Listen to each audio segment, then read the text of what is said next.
everybody's seated. Okay. So,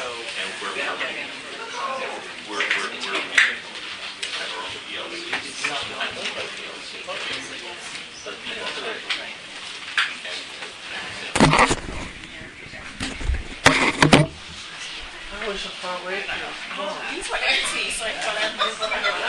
There's an echo. Hello, whoa. I miss you.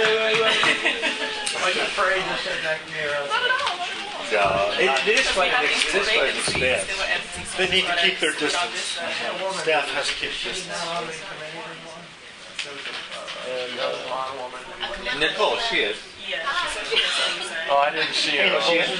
Did Sandra have some other business Well, she she wanted to sent take me care of? yesterday because she's moving on.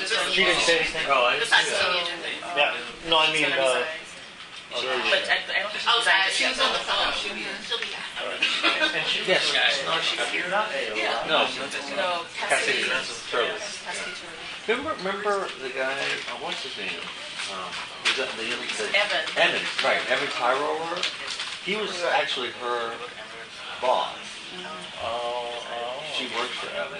And so I think it was just like, Yeah. stepping, because she was more she had more time than he did. Oh, Yeah, I like Nicole. Yeah, she has She does. contribution. They're the largest property manager I think now Really? in the city. Are they? And they do all kinds of stuff. I've seen their they do project management, construction management. That's pretty good what's going on in that large market. Well, shall we go ahead and get started? Donna, you're on the phone? I'm still here. Okay. John, have you joined? Yes, this is John Nuzrock. Sorry for not being able to be there in person. That's okay. So But you guys don't want to see what my eye looks like now. So just I want you to remember me as I was. our dear departed. Yeah. Okay. That's right. Exactly. Okay, so we'll call the meeting to order. Keith is unable to make it right now. He's had a family emergency, but he may be joining us. We'll go through the roll call. Joe's here. Betty Ann's not here. Well, Betty Ann might be here sometime. She's at Ice Pick this morning. Okay. In between Ice Pick meetings, we try to get over here. Donna Cooper's on the phone. Bernice McIntyre's here. I'm here. John's here. Sandra Malibu Fry is somewhere around here. Dan Wedderburn's here. Let's go ahead and do introductions around the outside of the room. George Nichols, SEU. Hannah Green, UCSU. Marcus Walker, DCSU. Ted Trayview with the same organization as these fine people. Muhammad Ali, DDOE Finance. Hussein Kareem, attorney with DDOE. John Supp, DCSU. Dan Cleverton, Public Service Commission. Steve Schweitzer, DC Sun. Nina Dodge, DC Climate Action. Barbara Burton, Office of the People's Council. Michelle D. Nicole Rentz, Finance Administration. Kareem Marshall, DDOE. Where would we be without you, Lenore? Thanks for everything you do. Okay, we have an agenda in front of us. Next item on our agenda is the approval of the agenda. I just wanted to, I have to leave around 11 o'clock, so I'll stick to this around. Okay. I have saved my name. Yes, Oh, good. you were accounted Counted. You're accounted for. You for. were around. I have one comment, Larry. Washington Gas would like to make a presentation, and we did not hand out the presentation in advance. We apologize. My client sent it to me 11:30 last night, so I didn't have it to hand out. But it would be around the Dr. Page and Associates reports on benchmarks, and if the presentation, we can cut it down to fit the time allotted for it. Probably 10 minutes would be appreciated. Sure, I think that's fine. Is there anybody? Any comments on that? I'm sorry, Bernice, this is Donna. Can you send an electronic copy, or has it already been sent? I did not see it. I sent it to Teresa right now. Teresa, can you send it to the board? Yes, I sent it to Teresa, and she's sending it to the board right now electronically. I didn't have on my iPad all the names for the board, so I couldn't send it myself. And I wanted to make sure it was okay before sending it, so it should be on its way. Thank you very much. Okay, thank you. Thank you, and sorry about that.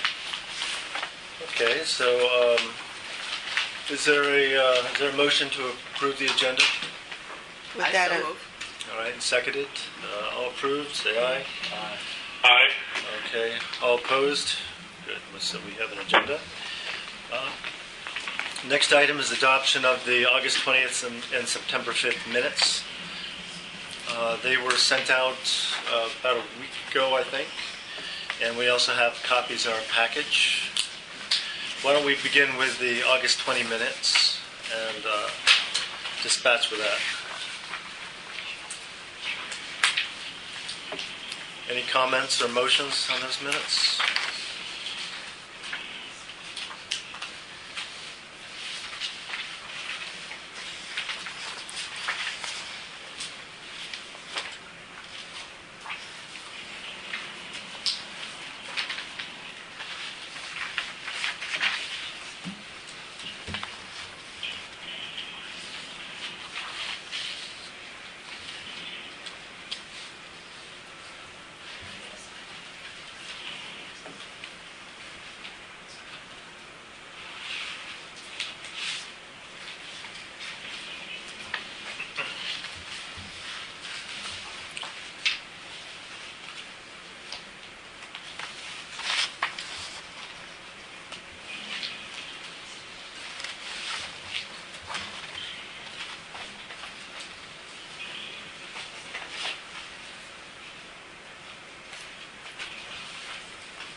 Would anyone like to put forward a motion to approve August 20 minutes?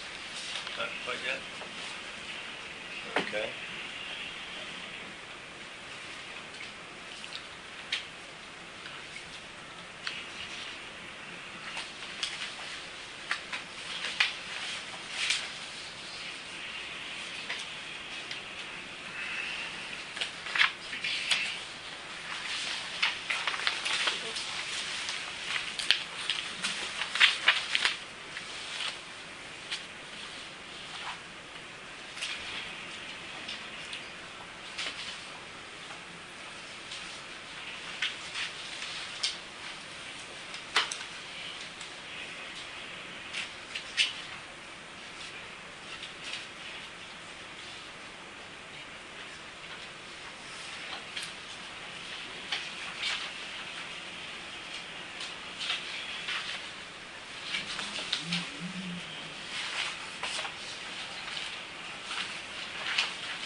I move that the minutes be accepted. Second. We have a motion that the August 20th minutes be accepted. All in favor, say aye. Well, could I raise a, I'm sorry? were you going to raise a point? No, no. I don't know if this is the time to bring it up, but page 5, the Jerome page identifying the potential external constraints. The second one, requirements to pay a living wage. I'm not convinced that's a constraint at all, and that's a perception by many and most, but So Dan, can I suggest that actually this is an accurate reflection of the presentation he made, so it's fair to put it in the minutes. But we are going to be having a presentation, or a discussion rather, about that presentation. okay. And that would probably be a good time to flag it for Fine. discussion. Fine. Any other comments on the August 20 minutes? Okay, so it's been moved and seconded. All in favor, say aye. Aye. All opposed? Okay, it passes. And in the interest of time, because Joe is going to have to leave at 7, I'd like to move the second set of minutes down below the upcoming issue priorities and before new matters, if that's agreeable to people, just so we don't take this time that we have together to read the second set of minutes. Are you all agreeable with that? Yeah. Okay, great. So then moving right along, the next item on the agenda is the Clean and Affordable Energy Public Engagement Enhancement Amendment Act of 2013. This was one of the initiatives introduced by the mayor as part of the Sustainable DC package, the second set of initiatives the mayor's introduced. It's not in our package, but if the author is in the room, perhaps they could summarize it for us. Otherwise, is there anyone else from DDOE who might like to summarize? Otherwise, I'm happy to put my own spin on it. Okay. Excuse me. So, Cory Marshall, DDOE. The piece of legislation that is not before you is meant to create a unified, comprehensive planning system and sort of residential feedback form for all of DDOE's administered energy programs. So instead of having one effort for the SEU, one effort for PACE, one effort for the other federal programs that we run, it gives district residents into one venue and learn about all of our energy programs at one time. It further provides the opportunity for coordination amongst those various efforts to avoid any sort of incidental or accidental competition or brand confusion. So it's pretty straightforward. It loops in the efforts of the advisory board into some other outreach efforts that were supposed to be coordinated with the comprehensive energy plan. Thanks. Got a question? What are those other outreach efforts you're talking about? Well, we have as an example, Kareem spoke about the other programs we have. I think it's something that you brought up at the last board meeting, the weatherization programs that we have. We have the PACE program. We also have our renewable energy, some initiative that falls under that umbrella. And of course, the SDC, the Sustainable DC, all of those activities that will be rolled out. So it's just to prevent the different silos that are going on as it relates to energy and just bring them all together under one umbrella. And how this would work, the agency also has this similar activity on the environmental side. There are quarterly stakeholder meetings with the Environmental Network where, folks come in and, lead, air, water, those issues are all discussed in that forum. So this would be an analogous type of activity where all of the energy programs would be discussed. SEU, of course, would be a significant one. And the way it's envisioned is before the quarterly meetings, the quarterly reports of the SEU and any other programs, because we also do other reports for council, so all of those would be brought, put out publicly to be reviewed before the public engagement forum for that particular quarter. So it's just bringing them all together under one umbrella. No. Quick question. How many other programs besides the SEU are funded by ratepayer funds directly? This year, I know at least one. Which one? Oh no, that was last year. Right, none. This time. So Yeah, it is that one unique. ended. The SEU is unique in that respect. Well, Teresa, REDF will be right there funded. No, it's not. It's funded by The alternate suppliers. suppliers. Not by ratepayers. I have a question in terms of just walking through this, particularly with respect to the role of the advisory board. I see that you have invited, and I assume that that's an invitation as opposed to a requirement that they participate in the process. And for the most part, it looks like there are, that they match to a certain degree the members that are presently on the advisory board. With the exception of the utilities. Yeah, that was With the exception Yeah, of the utilities. I guess the neither utilities the don't gas have nor energy. the, Well, they're not public. no, we're. They're private. Well, just for clarity, Dr. Lawrence, this is Donna. You indicated that was not the intent. Is that correct? That is Yeah. correct.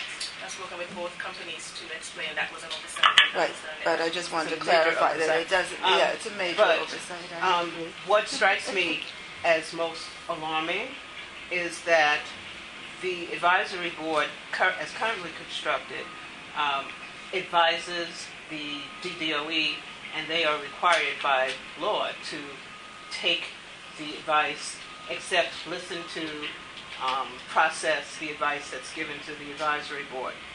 I don't see that, and maybe I'm missing something here where that is a requirement. It appears that this will be an open invitation to listen to whatever is presented, and that DDOE does not have any requirement to consider it, as long as you have a forum where it is explored or where there is an opportunity to engage, but there is no requirement that you accept it or consider it or process it. Am I missing something? That, if the language isn't specifically written in that way, that is the intent of this whole thing and the spirit in which it was written, that we would not only get feedback to consider and, in the same way that the board provides advice to DDOE that DDOE considers, we would be getting, it would not only be limited to the SEU, but also all of our other programs. So that is certainly a component that, it's the expectation that, that's DDOE that's the purpose that we're having these forums for, to get feedback, get comments, and take it under advisement and move forward.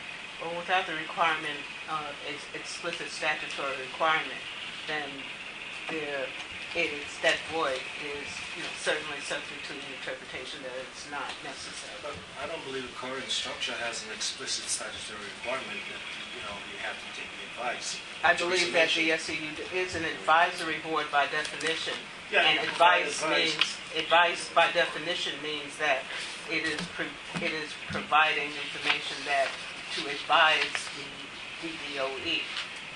Here it doesn't. On the other forum, where we'll receive advice. This doesn't say anything about advice. It merely requires that there will be a forum, participation from the following agencies. It says nothing with respect to what that information will yield or how the DDOE will handle that information. Essentially, and not to be flip, it is I'm not even going to say that.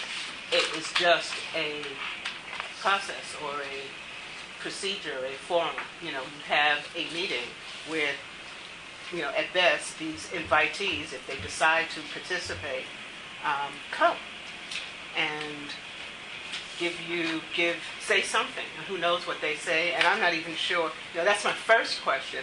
I'm also concerned with the quality of the information and the timing of the information that will be provided to these entities to give them the opportunity to make an informed decision or informed contribution to what's being considered. I know that one of the issues in doing the report for this year, noting that we're required to meet at least on a quarterly basis. And everyone that has participated on the board, we all know that we've met many, many, many more times than 4 times. And all of those have been really substantive meetings. And we've had the opportunity to really thoroughly review and be a very granular review of the information that's being provided by the SEU and that the DDOE is considering. This legislation does not appear to require that type of information, and certainly not the level of granularity that the board has been participating in. So I'm concerned on 2 levels. I'm concerned, one, with respect to what DDOE will do with the information that is provided in this open forum where people are invited, and 2, what will be the quality and level of the information that they will have to even address the issues that might be of concern. And as Dan said, I'm super concerned because this is all ratepayer money. And, to have a lukewarm, not even oversight, but participation at this level raises, a lot of concern for me. And I'm just being very, very candid and very honest. Now, maybe, this is a very early draft, or maybe it's not the intent, but I'm going to have a real serious problem if ratepayers' interests are not adequately protected and, the amount of money is going up continually. And if we don't have, the major stakeholders don't have an active, it's not me, in the process, I'm going to have serious issues. And I understand that this is a mayor's initiative, but... And I thank you for that comment. I'm, writing as you speak to make sure we're capturing all of the, comments and feedback on this particular issue, which we will, take an advisement. It was certainly the intent that all comments will be, in all seriousness, considered as, being brought to bear on any particular issue that's being discussed. The whole purpose of a forum is for us to get feedback and comments and advice. So if it was not written in there specifically, that was the intent. So that will certainly not be lost. I will speak with the legislative folks, to see what could be done on that front to make sure that's brought out more. But that is certainly, I guess we thought it was implied that particular aspects would not be lost. With regard to how formal the reports would be, those details have not been included, but there would be formal announcements. It could be the DC Register. In addition to the website, the reports would be made public, the items that would be discussed at the particular meeting. And, it may be even more than, having a recording. It could be, the court reporter, since it would be, on a much grander scale.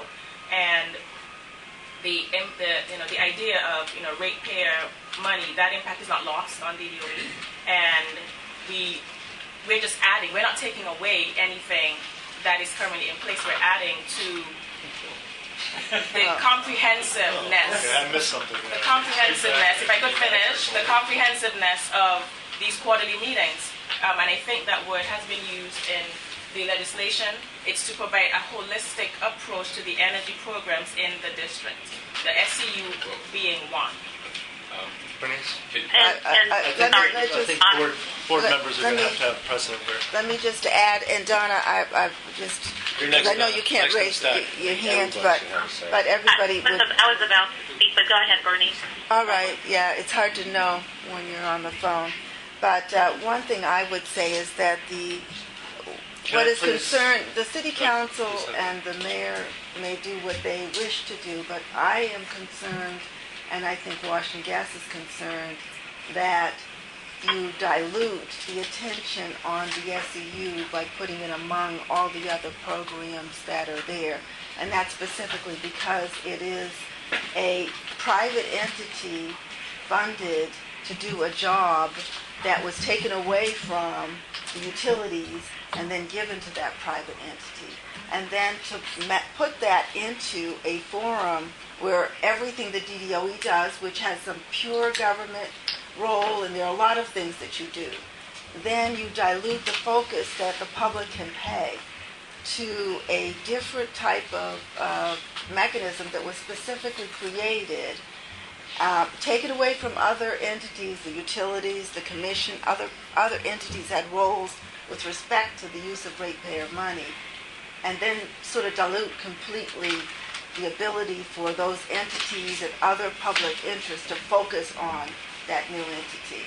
I understand there were some concerns about the way the board operates and maybe some other things, but that does not sort of justify eliminating a focused group and attention on a newly created entity that operates in the District of Columbia, that has the ability to go door to door, talk to customers of the utilities, talk to members of the public. And, I'm not saying DDOE can't control that, but I don't think normally you've had that role as the commission has had. And that's years and 100 years of experience of regulating utilities has been sort of pushed to an agency that is more in the role of administrating contracts or delivering services, which is they're two different roles. Can we have some clarification on this act before going forward for those of us who haven't read it? Just a basic Well, question. we've heard from Kareem on what the intent of the act was. Does it dissolve? I mean, I It have a dissolves amendment to the, is this a proposed amendment, is it included proposed amendment to the Clean and Affordable Energy Yes. Act and dissolve the SEU advisory board? Yes. Sorry. Yes. That's Just a correct. basic question Yes. here. correct. So, okay, thank you. Just needed to know that because I Donna, feel yes. really- Donna? Thank you, Larry. My only comments were really consistent with the statements made by Sandra Madhavu-Fry as well as Bernice. And my concern is ultimately the fact that when this legislation was drafted, because of the structure and how unique it was designed, and the original question that was asked earlier as it relates to whether or not this exact model exists in any other jurisdiction that you have this SEU model, it's totally funded by customers based on the assessments on the electric and gas bills.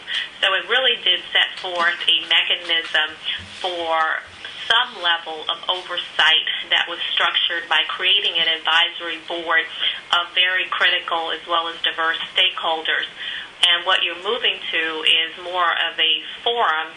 And my only question in terms of protecting that particular interest as drafted, I do not see the level of oversight and the reporting that is required currently. Even notwithstanding, I do understand that DDOE ultimately takes our recommendations. They do not have to ultimately go along with what is actually stated, but it provides a structured format as well as the opportunity for a report such as the one that we're working on to be developed as well as shared with the council, which actually exercises this oversight. So based on the structure, you have removed the Public Service Commission, which was the entity that was responsible for ensuring that these particular funds are ultimately applied appropriately, that the programs are being responsive to what is set forth as it relates to the goals, etc. So that is missing. So I'm trying to understand, like, having this community, and not saying that community is not important, it's extremely important, but I always felt that the design that we have now, even with a board, with having the open meetings and the format, that there is the opportunity for community input, and just was really trying to understand what was not working well from DDOE's perspective to have this shift that we are ultimately seeing now in terms of structure and format. And that's what I don't understand, is that particular departure and just why it was not addressed at an earlier time with the board and what was being considered versus finding out about it just through the legislation. I also have just a follow-up. Just to dovetail to what Donna said, I think that it's also important to understand the history and background that resulted in the creation of the SEU. I mean, these programs were all before the Public Service Commission for many, many, many years. And my understanding of the legislative intent, and, I'm relying on my institutional history, and it could be, I'm not speaking for anyone else necessarily, but my understanding of the intent of the legislation was because it was concerned that the programs were not moving as quickly as they could, and that there was this theory that by moving it outside of the regulatory arena, that you would cut down on the regulatory lag, but there was still not an intention to reduce or eliminate, the type of oversight that's necessary to make certain that these ratepayer funds are adequately used, which is why OPC and the Public Service Commission, as well as the utilities, were involved in the original advisory board configuration. That's all I want. I mean, I think that's an important point, because now you're moving clearly way away from that. I like the idea of additional public engagement, and also the idea of looping in some of the other programs. One in particular is PACE, because it's a market sort of based program. My concerns are how unwieldy this sort of thing would become in terms of managing it, both in providing information and receiving information, and then having it be actionable. You're talking about taking 10, 15 programs that are funded from different areas with different intents. Some are grant administrations, you're just basically administering grants. Some are market transformation things like the SEU and PACE. So I think it needs to be further thought out in terms of that level. I also think it dilutes the impact of different stakeholders in providing information and having a critical eye on it, which may or may not be something that DOE wants or likes. I think it's not in the best interest of the administration of these funds to do that. But the public engagement, I think ideas around enhancing and increasing public engagement would be good. I'd like to know how long are these meetings going to be? Are these 2-day forums? Are they 1-day forums? We hardly have enough time, in a quarterly meeting, and we're having even more meetings to address some of these. I do believe that the SEU has had a positive impact in the shaping of this, of the SEU and the back and forth, and us asking information, being more critical, asking for detail and granularity as it checks and balances to both DOE and to the SEU. Again, these are not government funds. These are ratepayer funds that are administered.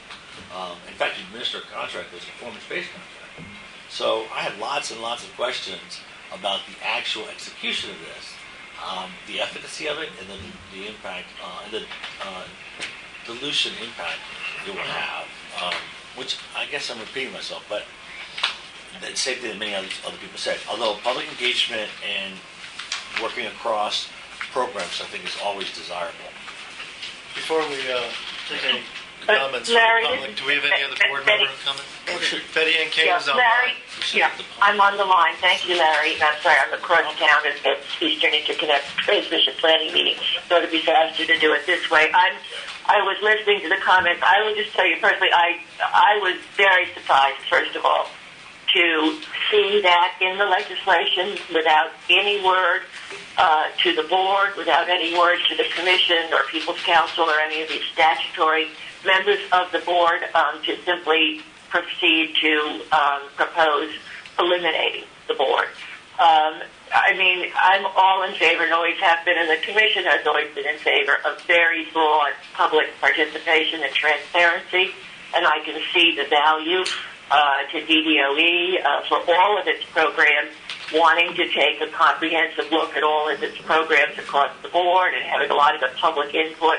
I know that's how the whole sustainability, program was put together, et cetera, and I think that's a great thing to propose. But the SEU is very different, and it's very different from other programs. It's 100% ratepayer funded. Sandra was talking about history. Some of you may recall the commission was opposed to the original setup of the SEU.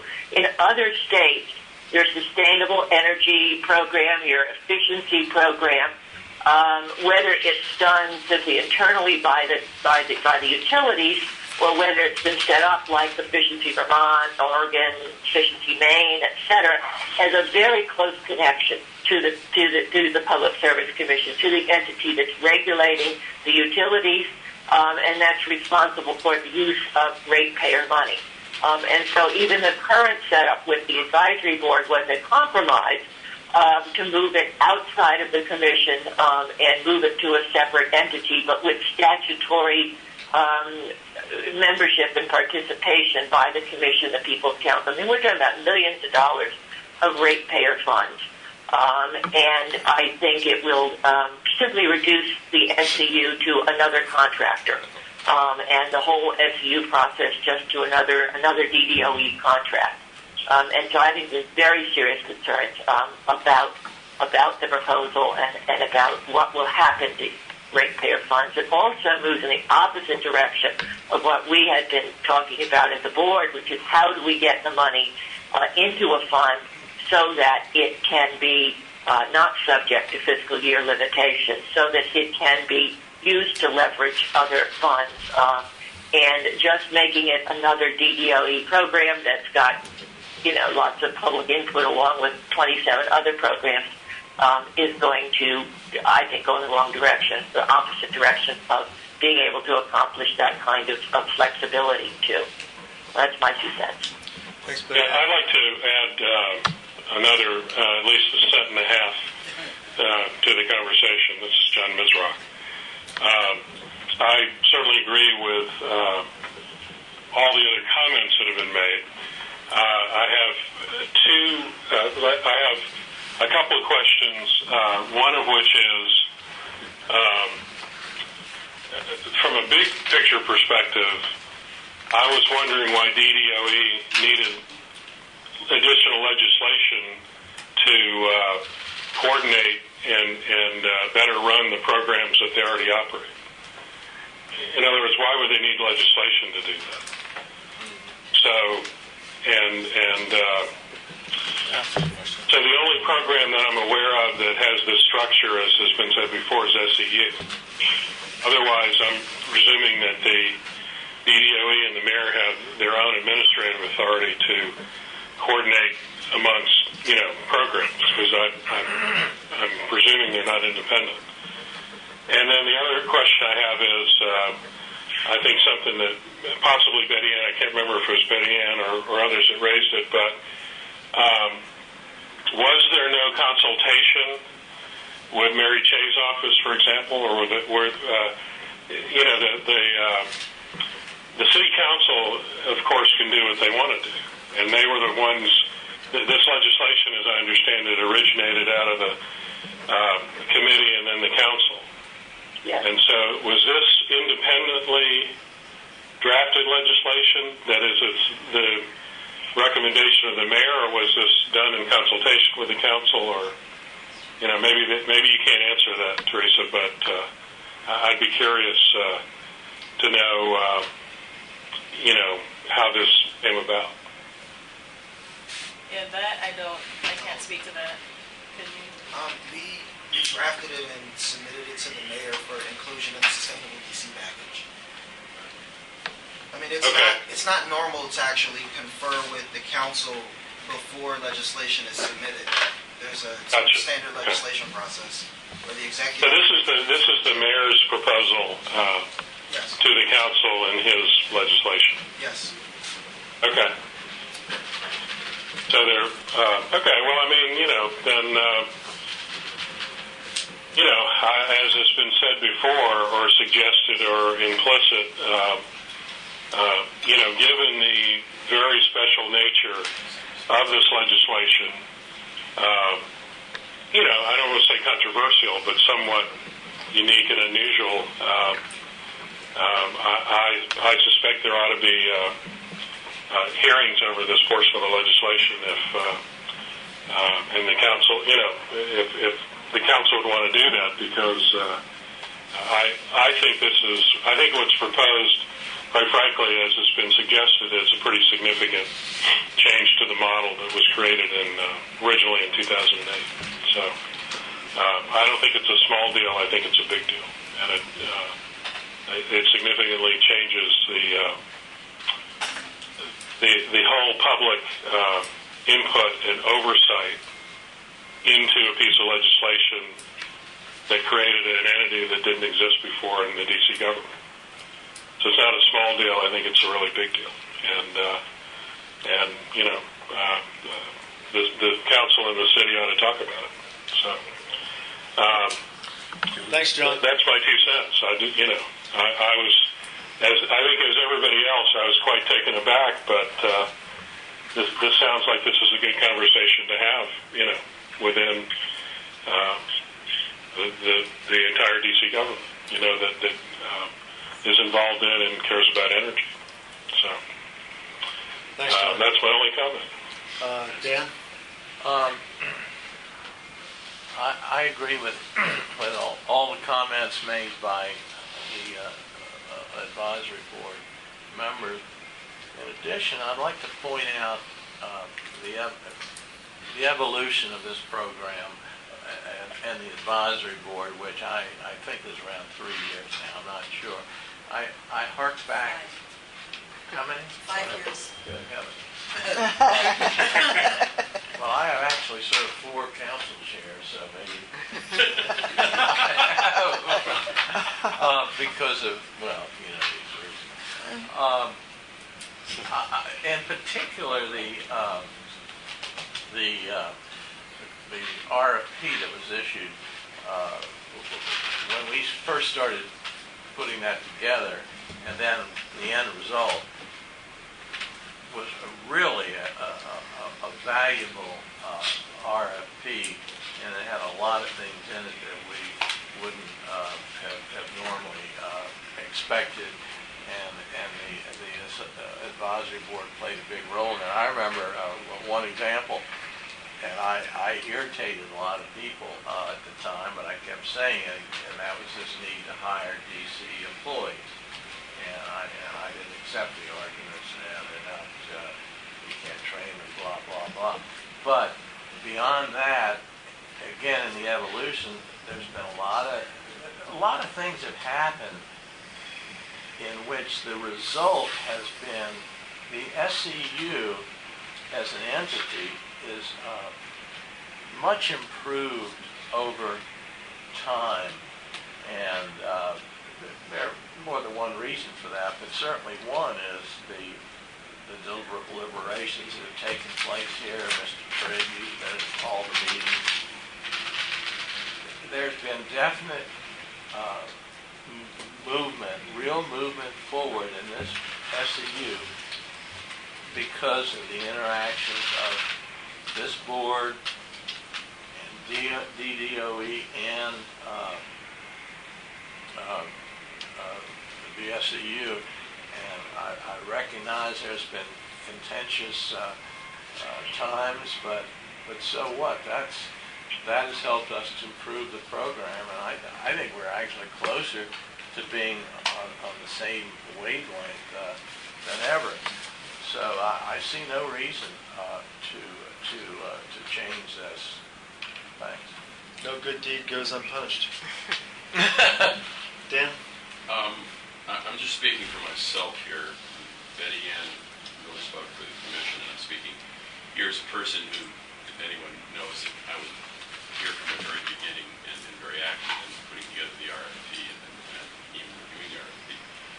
And while it says advisory board, and we always say over to DDOE, there's one element in here.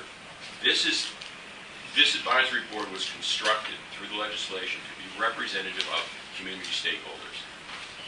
They may have made a couple little mistakes in defining community stakeholders, especially in the renewable energy area, but beyond that, we have, it's really very representative, but it not only advises DDOE. Through this, what we're doing right now, it advises the council. And that's statutory.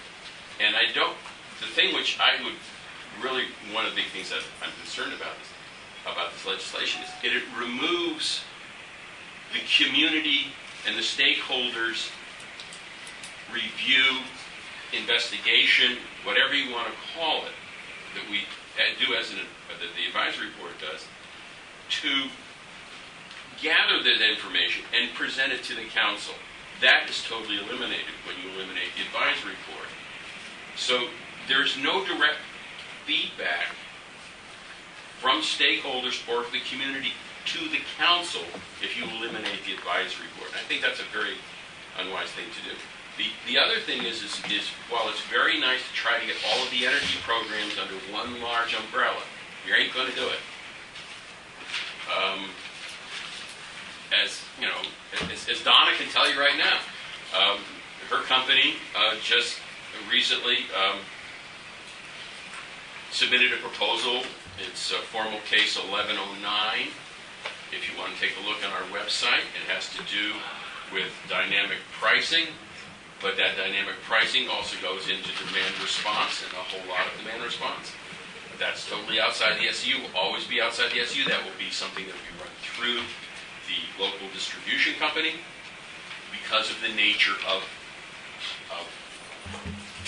the program. So that's something that's not going to be with the SEU. It can be a very large, potentially an extremely large energy-based program. A new situation where the SEU basically becomes just a contractor to DDOE. The nexus between you might say the dynamic pricing demand response program that's done by PEPCO and the SEU actually comes right through, the nexus is right through this advisory board. Through the fact that the commission is here and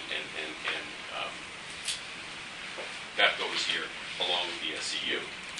That will be lost. And LPC. Yeah, I'm sorry, son. Terrible.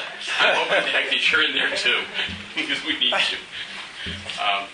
But the formal nexus on a lot of this stuff to the SEU, towards the actually all of the DDO, all the other DDOE energy programs runs through this advisory board, and I think that would be a very foolish thing to lose. Thanks, Doug. We are running late on the agenda. Are there any other public comments? Okay, terrific. Then let's wrap up this conversation. My 2 cents worth is it looks like the cat's trying to slip the bell.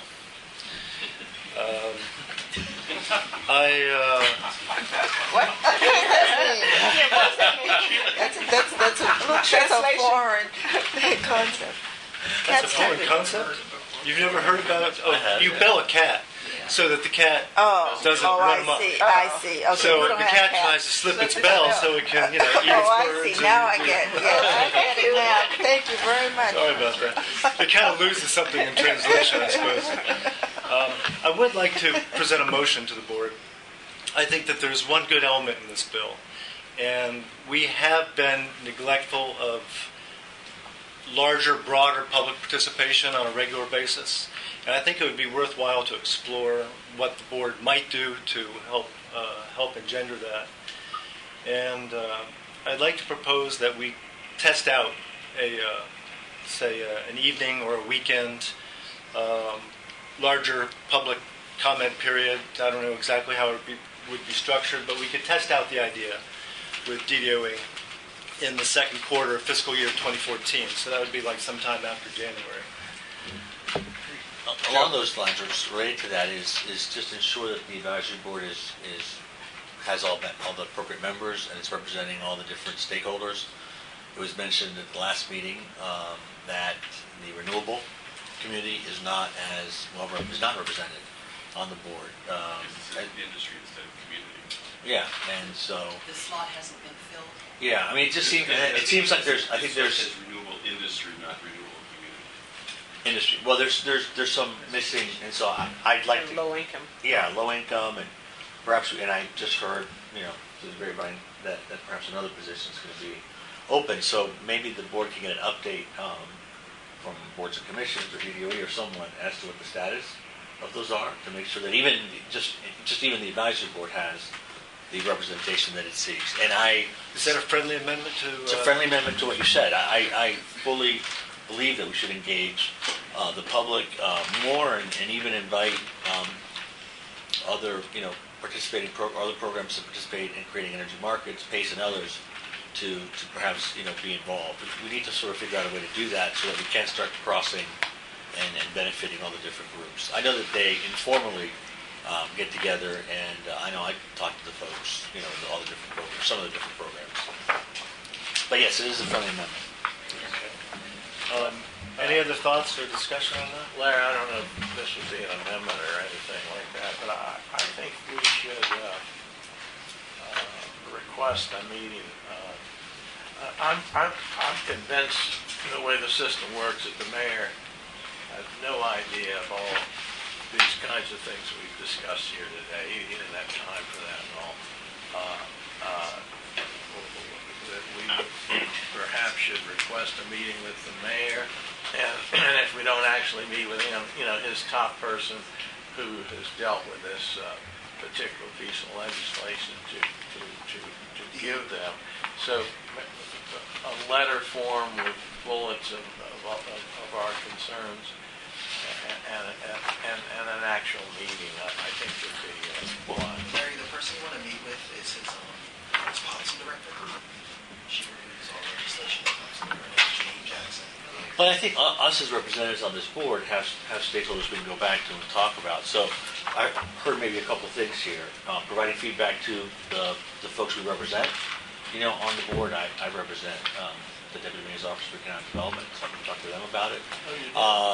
And, through the mayor, and, so on and so forth. And also, if you're asking for a formal response or letter to it, we can also add that to our list. And I know that very good notes were taken here, and we can use those to draft that so that we formally express our views and those that were shared, by the public. And I invite the public to continue adding feedback on this to them. So. And as a friendly amendment to your suggestion, we have a report that we're going to be giving to the City Council. I don't know if that's the proper vehicle to add in a few comments, because the report is showing the work we've done. Mm-hmm. I think each of us represent constituencies that will certainly be able to express our opinions formally or in the proper way to the City Council and the Mayor's office. But if the body wants to speak, maybe the best way to speak is to the advisory council, which is different than the mayor, though. I mean, I just don't know whether we want to cross the lines for the lobbying type of a thing as a board. I just think we give our we opinion. cannot by our Right. not our statute, but our bylaws, represent the board. Only Keith can do that. Right, Yeah, right. but I think So, we can just provide And feedback. I think to Keith has already stakeholders. done that. by Right. virtue of sending this legislation forward to the Right, mayor. So right. we So know, I think Right. we know the individually, position right, is. right. I think we could individually deal with separate from the board That's on true. that issue. That's a true point. But I think our report to the city council should show the work we've done Agreed. to. And if I could just jump in here and just make a brief addendum to what Dan just said and Joe just said, and I've said in previous meetings, this is now a $20 million a year program that comes from ratepayer money that, as I understand, this proposed legislation would put this solely under the purview of DDOE with no official oversight of any kind. So, again, not insignificant. And so I agree that, we could go back to our various constituent groups because this board does represent, broadly the city and have those discussions, personally with the people who sent us to represent them. I don't think this legislation would relieve the commission of its obligation to possibly audit the use of ratepayer funds.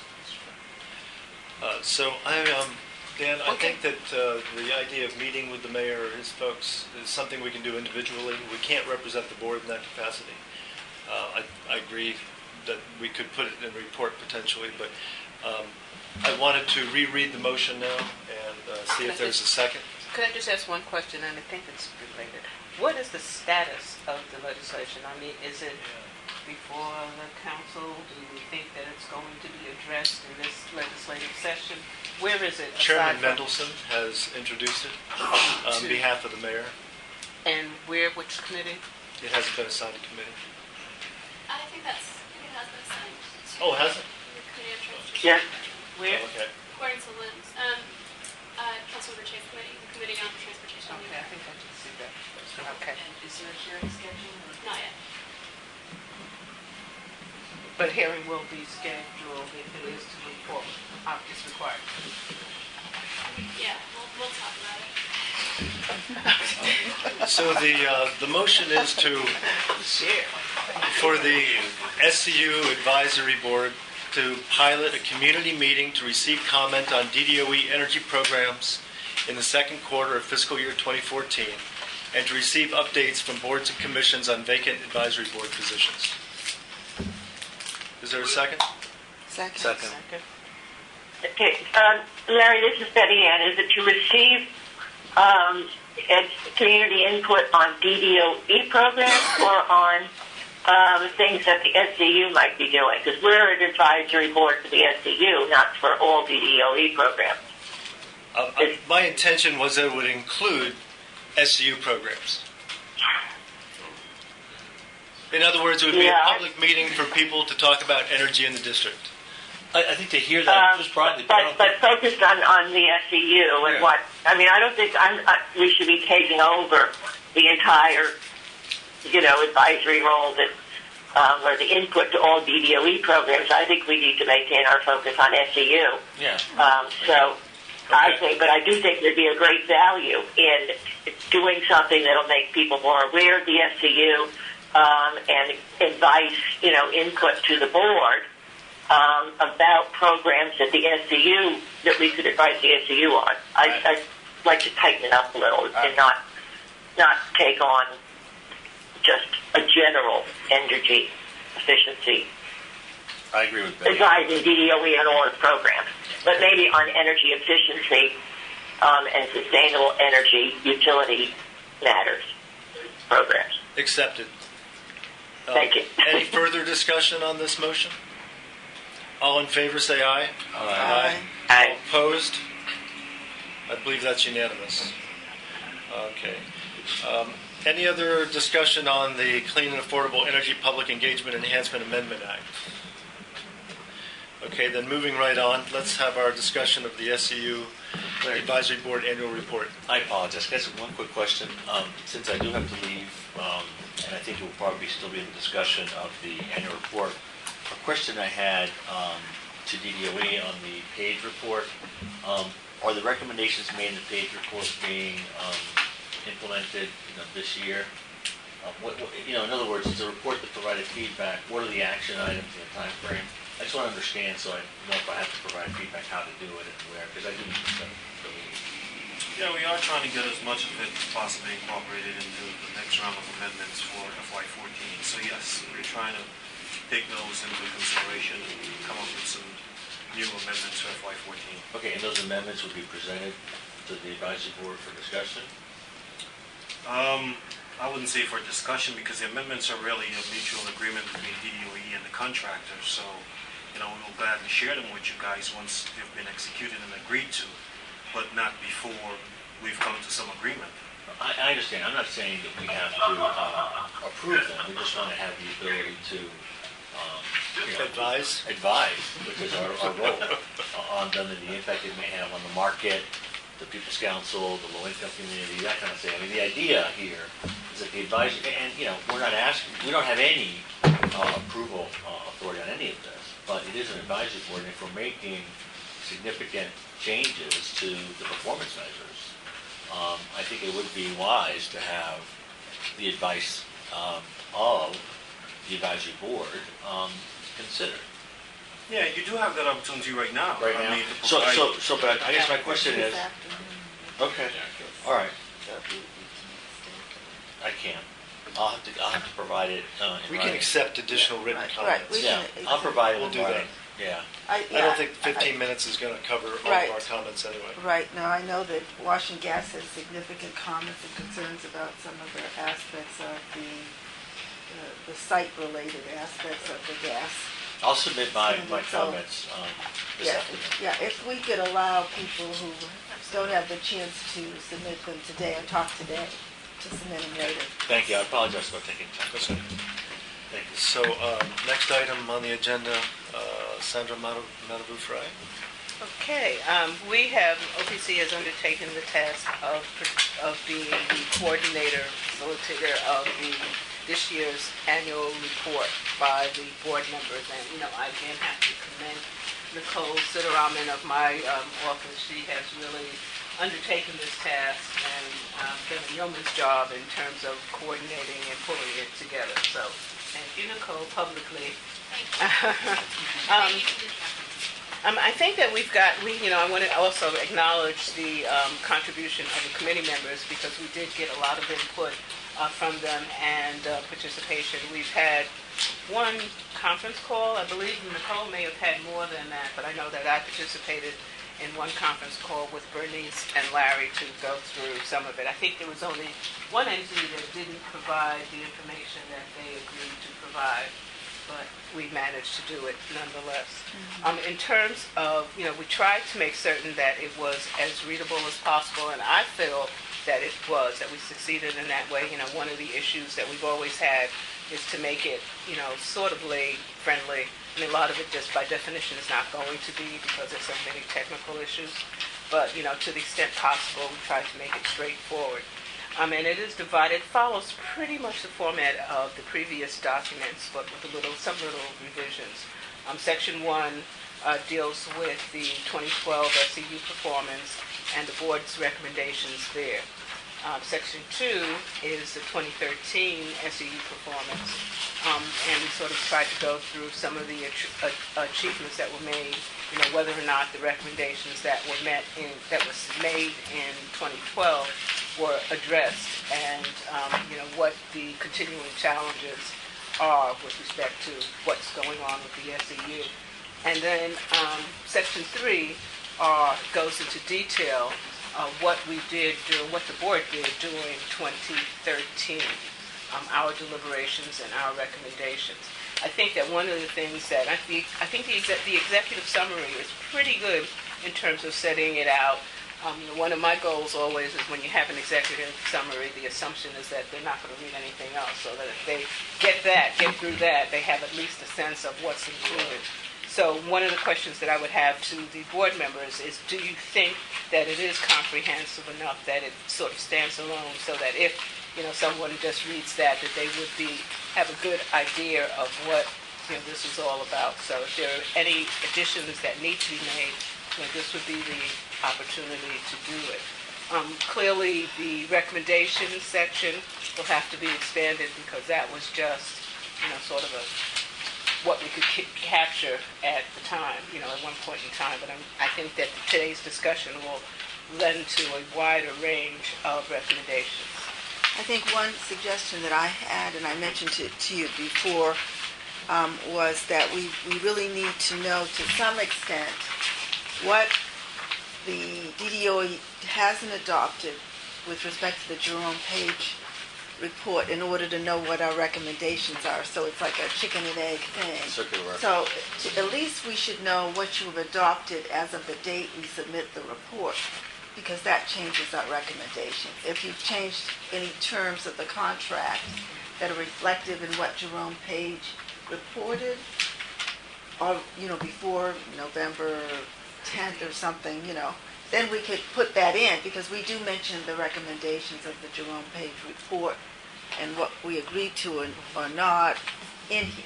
So to that extent, what you've done, not, just what is done, if you would let someone know, that would help, because then we could say that, or we can just leave it that we don't know what happened, but we agree with these aspects of the Jerome Page report. And that would be like, for example, the BTU. The BTU things, but there were a lot of things. I mean, there were a lot of things he recommended, and to the extent they were adopted, we could say, yes, they've been adopted and this is good, you know what I mean? But if we don't know that they've been adopted, we can't say that. We could say, we've recommended that the DDOE accept these changes as recommended by the Jerome, but we don't know where it is right now. Yeah, like one of my concerns is the low income measure that's proposed to be cut back, and I realize there are a lot of different elements to the performance measures. We do measure that. We do say we want it to be an outcome based, so we can have more money available to be used. But simply just cut back the expenditures. One of the things that I know is that's one of the programs the SEU runs that actually has the highest employment of DC residents, especially entry level. As you put them on a career path to become, green or energy raters and things of that nature, this is where they get in, doing some of the low-income things. And it's a lot harder to do low-income work that is commercial work that you actually have to coordinate going into apartments and such. So it's been a fairly successful program. So not knowing whether that's going to happen or not impacts, my comments on the annual report. So, I mean, we can understand that you may not have adopted them. So, but if you have adopted them, just at least knowing that, we could put it in before that date, because we will probably be writing this very close to the day that it's due, because the timing is off. We all recognize that this report probably should be a little later in the cycle for us to be effective. So, and the other comment I had, and I think I mentioned this to you before, we start out, and this is in the introduction, with a list of the Sustainable Energy Partnership, and I am just not sure whether, it says during FY 2013, the Sustainable Energy Partnership included all of these entities. We don't have a way of knowing if that's accurate or not, and that would be the SEU could tell us whether this is the case. We wouldn't want to put a report into the City Council that says something that isn't accurate. So if we, to the extent we need to modify that list or delete names or something.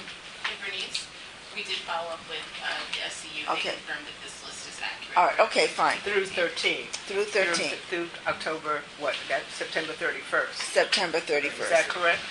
Okay. Through the end of FY 13, yes, this All list right. is accurate. It's still what shows on their webpage. All right. But it's not, well, it deals with the FY 2013. I don't know if that's, have there been changes since FY 2013? There have been no additions nor subtractions to the partnership. Okay, so that's fine. I just wanted to make sure that was accurate.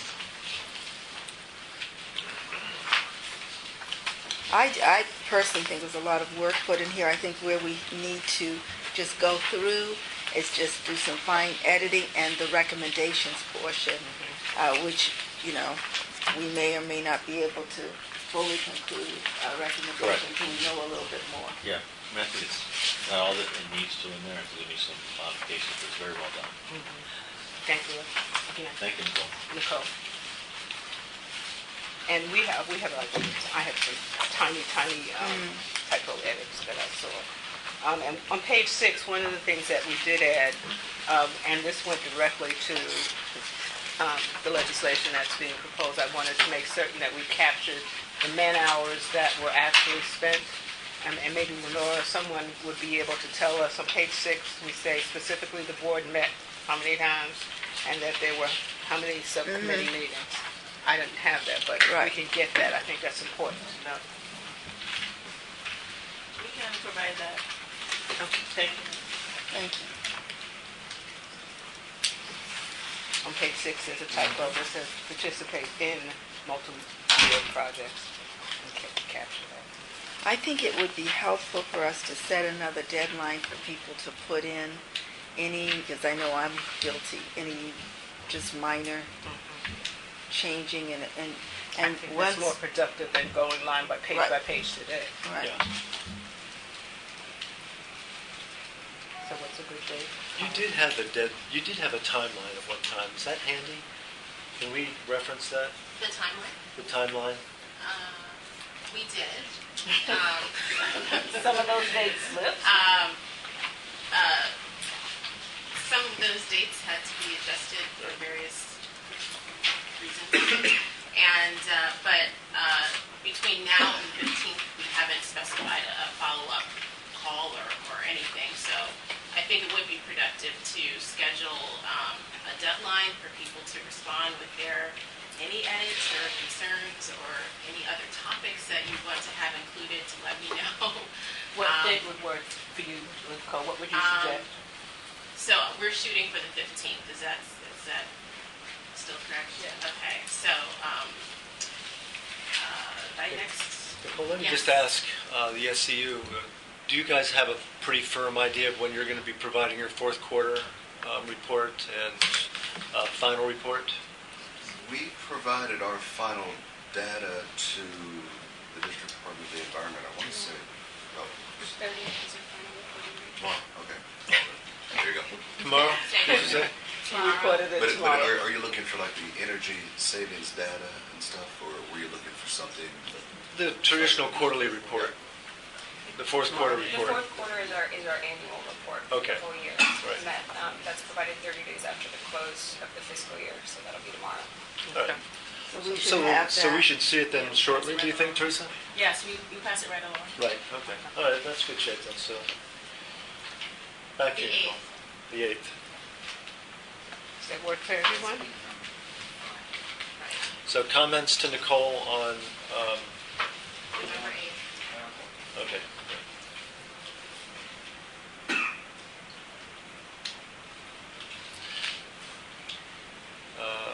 Before we move on, could we at least just take a look at the recommendations section and see if we anticipate expanding that in any way, or if it seems to be pretty thorough, or how we might consider expanding it, if in fact anyone has any interests that What aren't page addressed is here? that on? I mean, this is not quite going line by line. Maybe it's a little deeper in the weeds than so, folks on the phone, do you have a copy of the report to look at? We're looking at page 25, the recommendations for 2014. And my question was simply, does this look like a pretty thorough listing of issues we want to address, taking into account, of course, that there may be some points within the Jerome Page report that aren't incorporated here, but that would constitute another category of recommendations, possibly. Do we want to address Bernice's point regarding the legislation in the recommendation? Yeah, I mean, we certainly might want to say that we believe we provide valuable input that's worth sustaining. But that's a decision, that I don't think we have to make at this particular time. My more substantive concern is around Jerome Page's recommendations and how they affect the removal of the separate 1% for the gas and the electric and putting it in BTUs, but then measuring at the site. And that's a conversation I think we need to have with Jerome, and until we know what the DDOE is doing, we don't know what we've got to say. So I think that's a placeholder that we can put in there for, I think it's the same as what Joe talked about with the jobs. There's a recommendation with respect to one aspect of the Jerome Page report, but depending on whether it's taken or not, whether he would have concerns. It occurs to me that it's going to be hard for us to get resolution on points that are raised in the Jerome Page report and the extent to which DDOE is incorporating them or not incorporating them if we don't set a time to actually talk about it with the players altogether.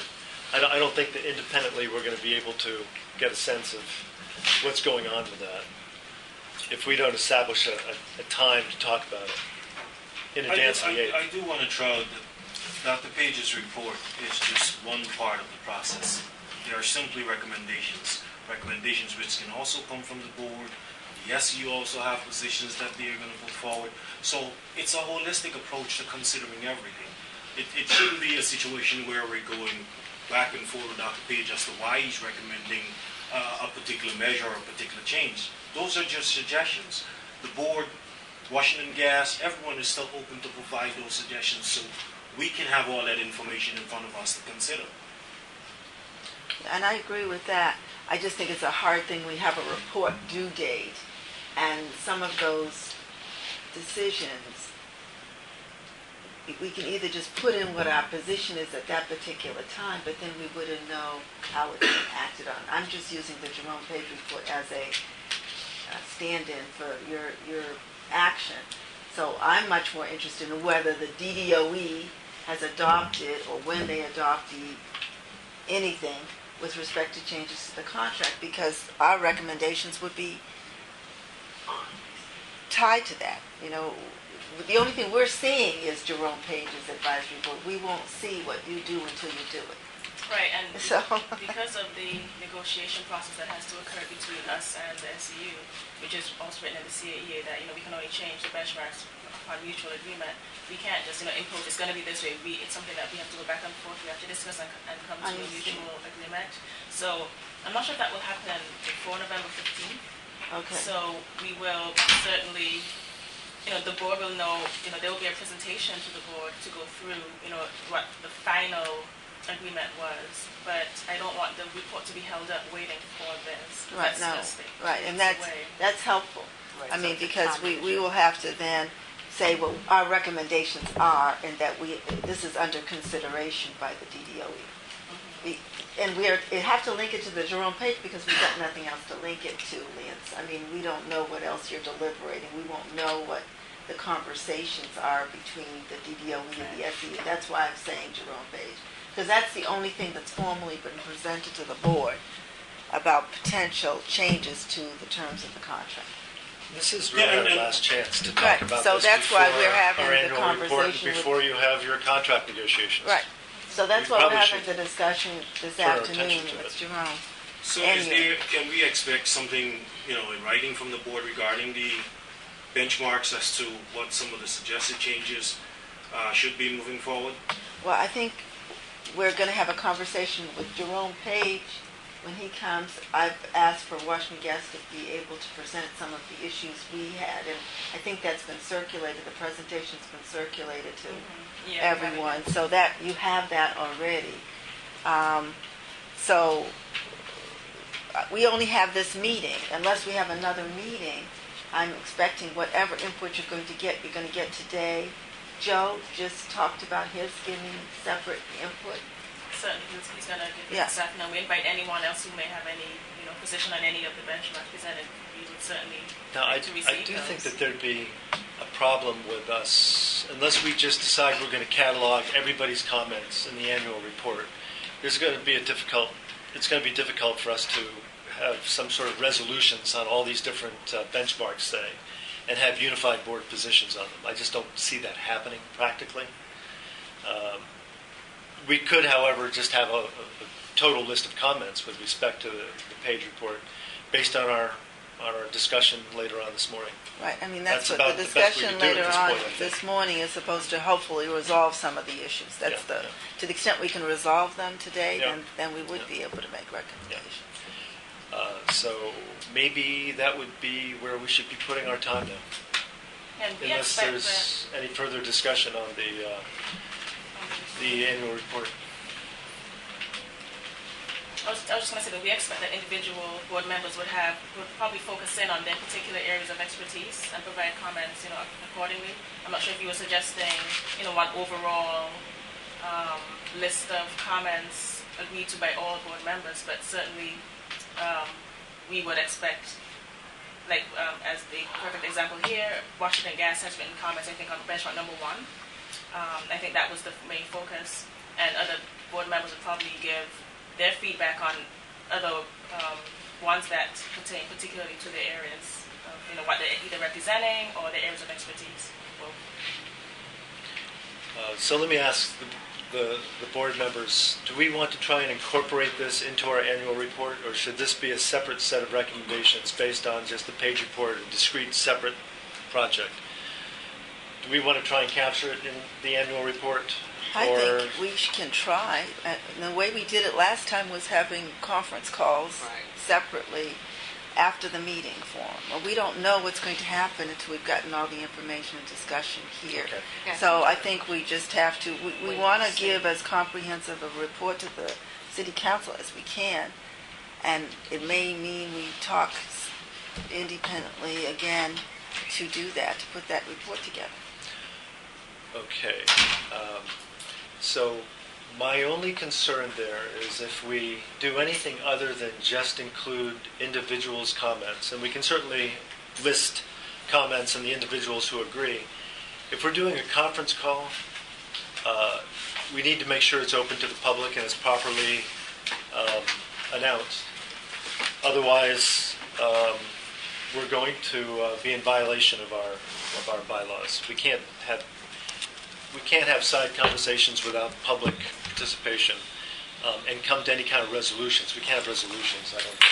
We can talk, but we can't have a resolution as a board unless it's in a public forum, public meeting. Well, I don't know. I think we've put reports together. We have a responsibility to put a report together to the city council. I am not sure, and we have quarterly meetings, but I am not sure that we have to have when it's the advisory board's report as opposed. No, I was only talking about resolutions where we're saying we're all in agreement on something. I just don't think we can go quite that far. Well, I don't know how you write a report without reaching an agreement, but we were able to do it somehow last year. Well, maybe because nobody said anything about it. Okay, so never mind. Shall we move on then to our next discussion, the page report? Since it seems like that's Larry, what let me jump in just for a second. I'm actually going to have to ring off in just a minute. I have got a doctor's appointment that I got to run to for this thing that's going on. I wanted to thank the People's Council, and particularly Nicole, and just say that I will have some comments that I'll try to provide tonight or tomorrow, on the stuff that I had, said I was going to work on. Thank you. Thanks, John. And apologize for ringing off, but I have to take off for this appointment in just a minute or two. Okay, thanks. All right, I'll be in touch, and I appreciate it. Okay? Have we lost our quorum? We may be getting close to losing our quorum. 1, 2, 3, 4. Who's on the line? You had a quorum. And we have six total. 6. 6 out of 11. So we still have a quorum. We hope. All right. Okay, so if there's nothing further then with respect to the annual report, all comments are due to Nicole by November 8th. If there's nothing else, we'll move on to the page report. So, Is that what you sent to me? Yeah. do we want to address the page report based on the See, starting on page 15. That's been sent to all the members, so. Starting on page 15 of the page report, it outlines recommendations for each of the benchmarks. Is it terrible? Did you say something terrible?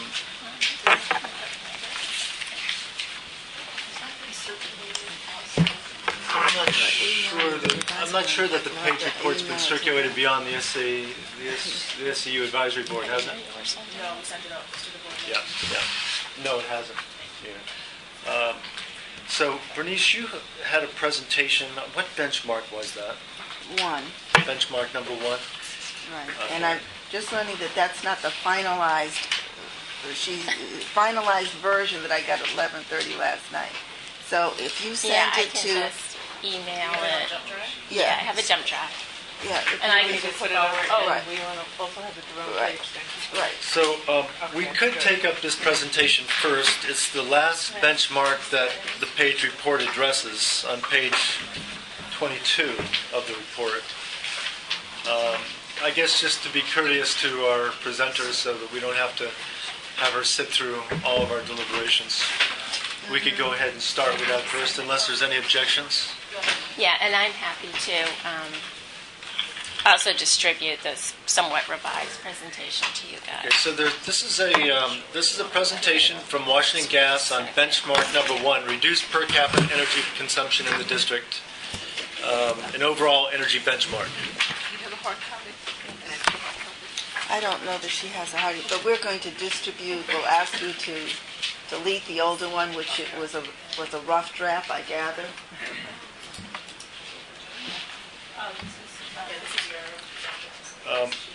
So while everything is getting set up for this, I'm just going to overview what the page report conclusions were on this benchmark so we can contrast it or understand it in the context of the presentation we're receiving. They had 3 conclusions. Underneath the overarching conclusion that this benchmark needs to be revised.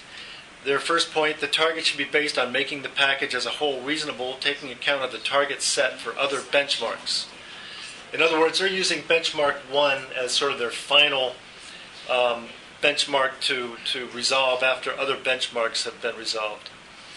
The district's features that adversely affect costs and performance on the available funds. Okay, so their second point, the target should take account of the fact that DC SEU's revenues from natural gas are much smaller than from electricity. The SEU's revenues from natural gas are much smaller than electricity. The third point, the target should take into account the fact that the Clean Affordable Energy Act does not require separate targets for electricity and natural gas, and the present separate targets introduce complexity and constraints without any additional benefits. Okay. And I would basically echo those comments and let's see. Again, just we are happy to be here and support the progress that the board has made in terms of moving to an apples-to-apples comparison using a BTU measure.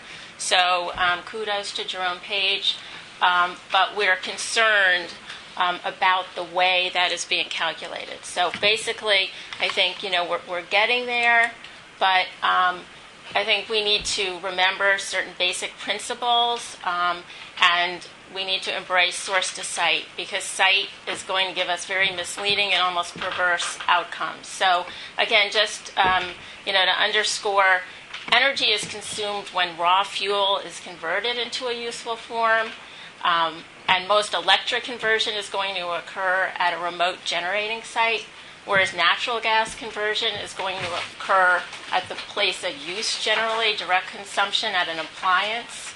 And again, to compare, we support the use of a common measurement such as BTUs, but it's got to consider both the source and site energy. If you adopt this measure, you're consistent with the Energy Star building designations that are being used, really throughout the city to support the most efficient energy use.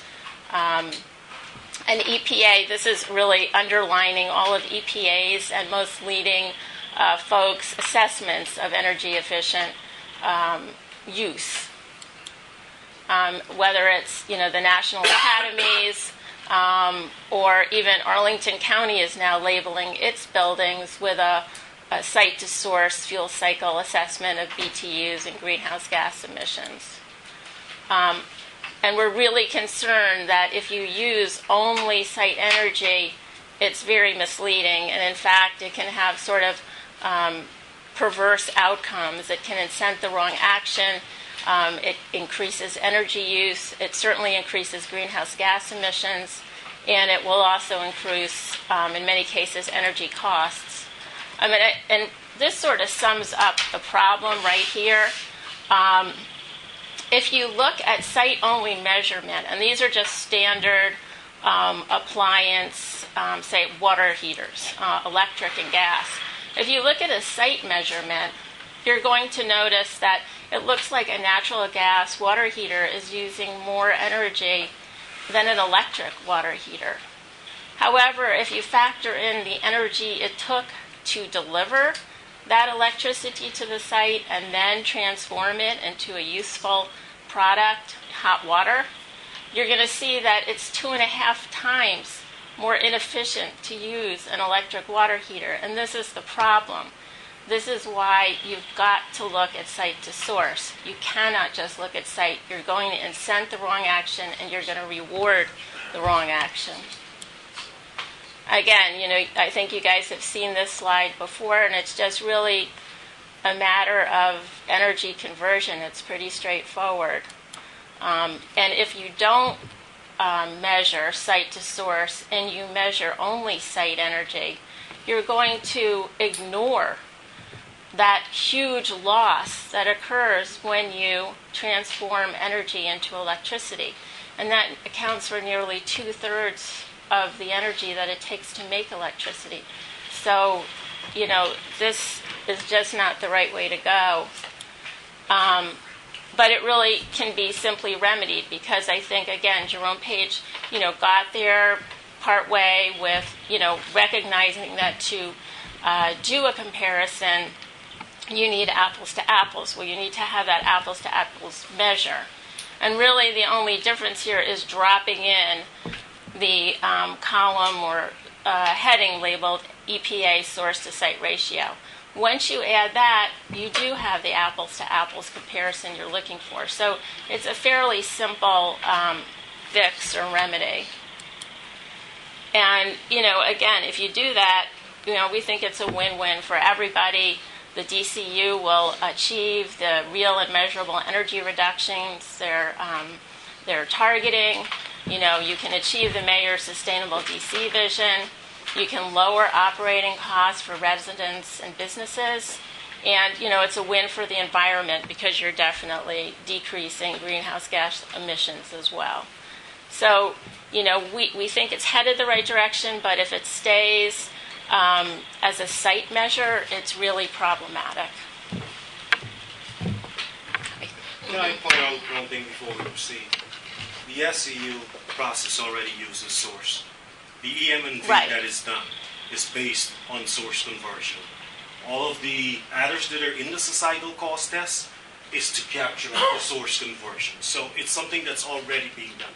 The 1% target was set on site conversion, because you can't set a target based on source conversion. If you set the 1%, no. When you're doing the EM&V calculation towards that saving, you go from source to site. But you can't set the target from source, because when we talk about reduction in energy in these buildings, it's always based on site. The savings, the overall energy savings, is calculated based on source conversion. So he's saying it may already do? Yes. It may already Look at the do. EM&V reports, all of them, even the societal cost test is based on source. And we see that in a lot of the way you guys have promoted incentives and rebates in a lot of the programs, so we do see it. But if you are just measuring the benchmark, I'm really worried about how that benchmark is set up, and I don't think it does capture it. I think it's set up on the separate gas and electric measurements, and it's still perpetuating the 1%, I don't see how it changes it. I mean, I see what you're saying about the M&V, and I see how it's been incorporated in the programs. I'm still not clear from the benchmark or measurement that it's really being captured. And that it looks like, too, that, yeah. I just wanted to ask a quick question about the model. Now, granted, I'm not an expert, so I don't pretend to understand this stuff. It seems like the source measure counts the reduction of energy through the transmission process. Right. How is that Every accounted time for? it's converted. But just for electricity. So how are the inefficiencies in the transmission of gas accounted for? Because it seems like Yeah, there is some. It's about 92. Yeah, you do the same thing. It's about an 8% loss to the delivery at the site, and then there's another conversion that occurs on site that you need to calculate based on the efficiency of the appliance. So you're saying it's captured? Yes. It would be On the gas captured. side. Yes. That includes losses in the LDC, Yes. which I think was about 4%. No, it's far less than that. Well, The take a look at chain. deliveries at City Gate versus sales, it's about 4%. Well, yes. If you want to say that. Where does that other stuff, where does that go? Part of that is being used actually by the utility for line heaters and other things. So if you're talking about lost and unaccounted for gas, okay, part of it's used at the utility for line heating, for building heating, for other things. So there is. I mean, but that's also in the electricity stuff. Yeah, and the I mean, if you're capturing it in the I do think electricity that If stuff. we're capturing it, there's an 8%. For our purposes, for our arguments Yeah, here, there's I an think that's 8%. into the weeds. We don't really need to go that I think far. that the Into bottom what We show an 8% your losses loss. are. We show an 8% loss before it gets And I'll there. partly defer to, there are two distributed generation colleagues here who are far more knowledgeable, but in terms of electricity production on site, how do you factor that into the calculations, or how does EPA? And then the other question, vis-a-vis natural gas, is for district energy, where the gas is actually produced. Right, it's off-site. The statistic. So if sorry. you can address those two. Sure. The statistic that's being shown there is an average calculation for the U.S. And there is an eGrid statistic for the D.C. area. I think what we've shown. What is that, an eGrid, EIA has a factor that's specific to each area of the United States. So that's an average overall. So where you have more heavy coal use, there'll be a greater inefficiency. Where you have more natural gas use or hydro, there'll be a higher. Well, for solar produced on site. Solar produced on site, if you use. And DC has, is ramping up to a very, very. Yeah. If you used a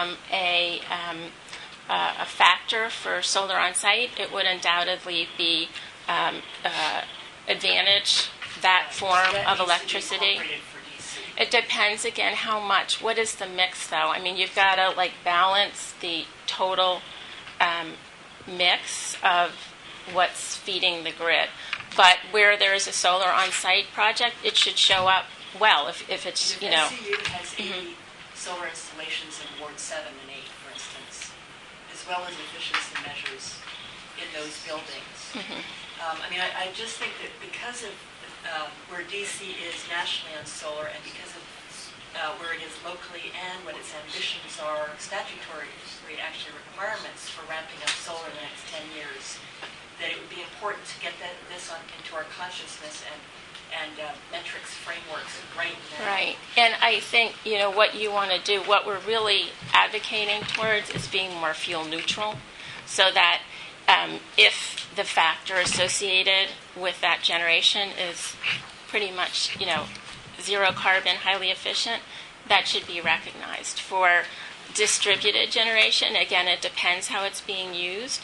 If it's a combined heat and power, you should generally have a much higher efficiency factor associated with it. If it's just a small distributed generation, it does depend, because a lot of the loss is in the conversion of electricity at the generating site, not as much through the transmission lines. Most of the loss is in literally the conversion of matter or energy. So. And thirdly, I just want to bring to all of your attention, in case you don't know, that Perfect Power Institute out of Chicago, Galvin Initiative, and the Illinois Institute of Technology have just introduced a lead sort of system, rating system for power delivery. And so that's something that I urge you all to take a look at. Perfect Power Institute, and it's I can't remember exactly what they call it, but it's the generic kind of, their concept is a lead, LED, for power delivery, and not only power delivery, sorry, power, and including transmission and generation. And they are rating jurisdictions accordingly. So, Lance, I had a question with regard to this benchmark. Here's a scenario. So, let's say we have more distributed intermittent renewables in the grid. Mm-hmm. You can't balance that with coal from 400 miles away because the coal generation is not responsive enough to clouds coming and going.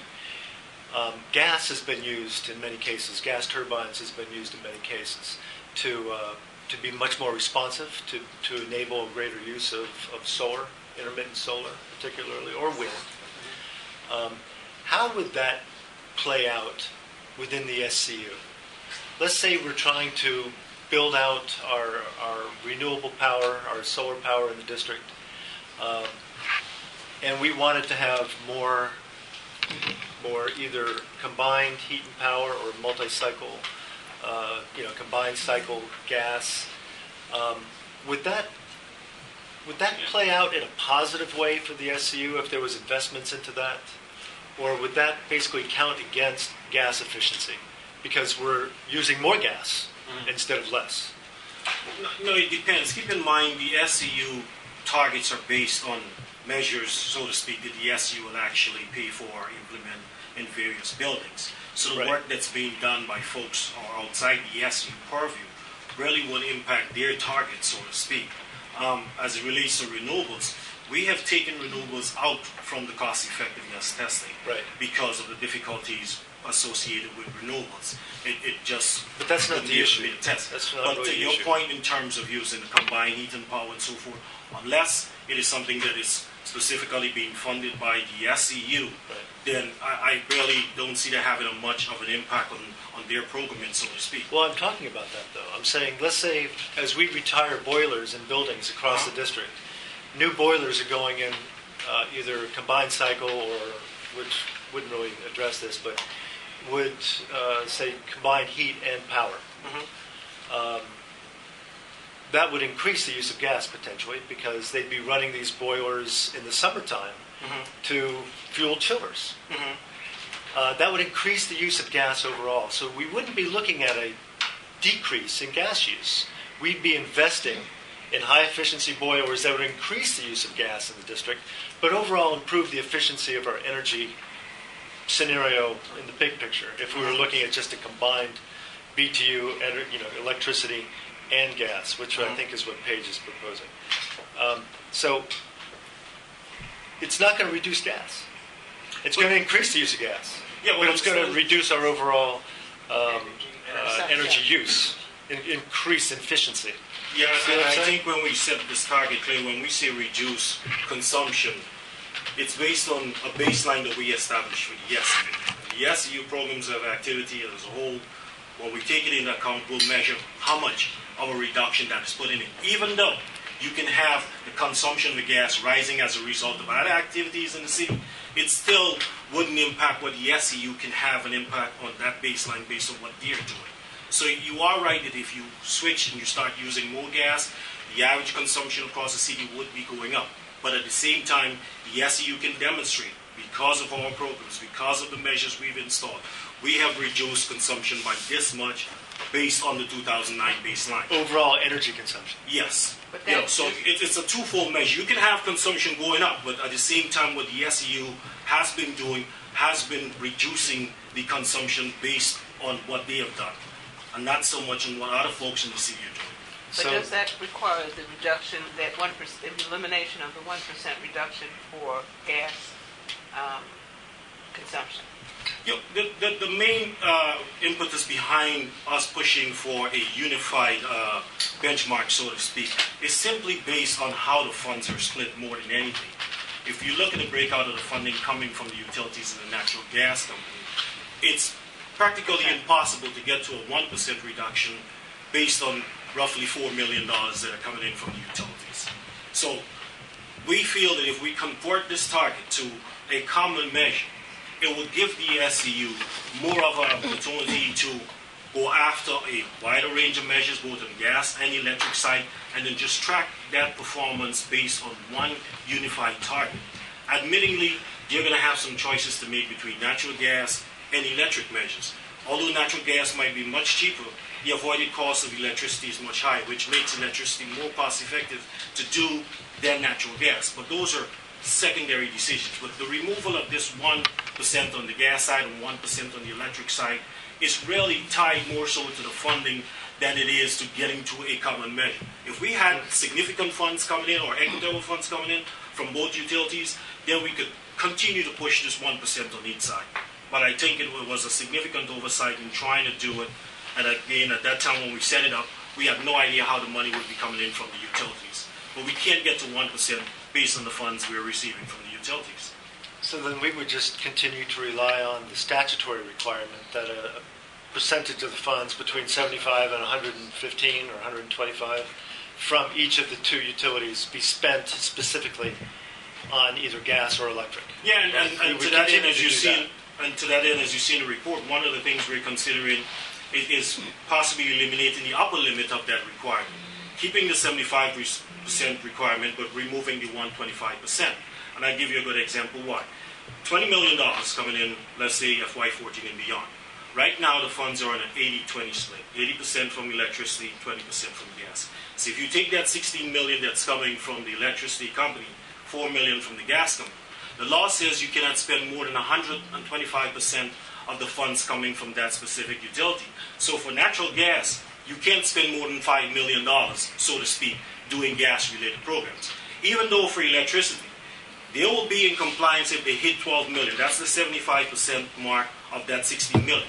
They still wouldn't be able to spend the entire 4 million doing gas programs, which just further hamstrings their ability to go after natural gas measures. So you do have a number of significant constraints associated with even that spending requirement.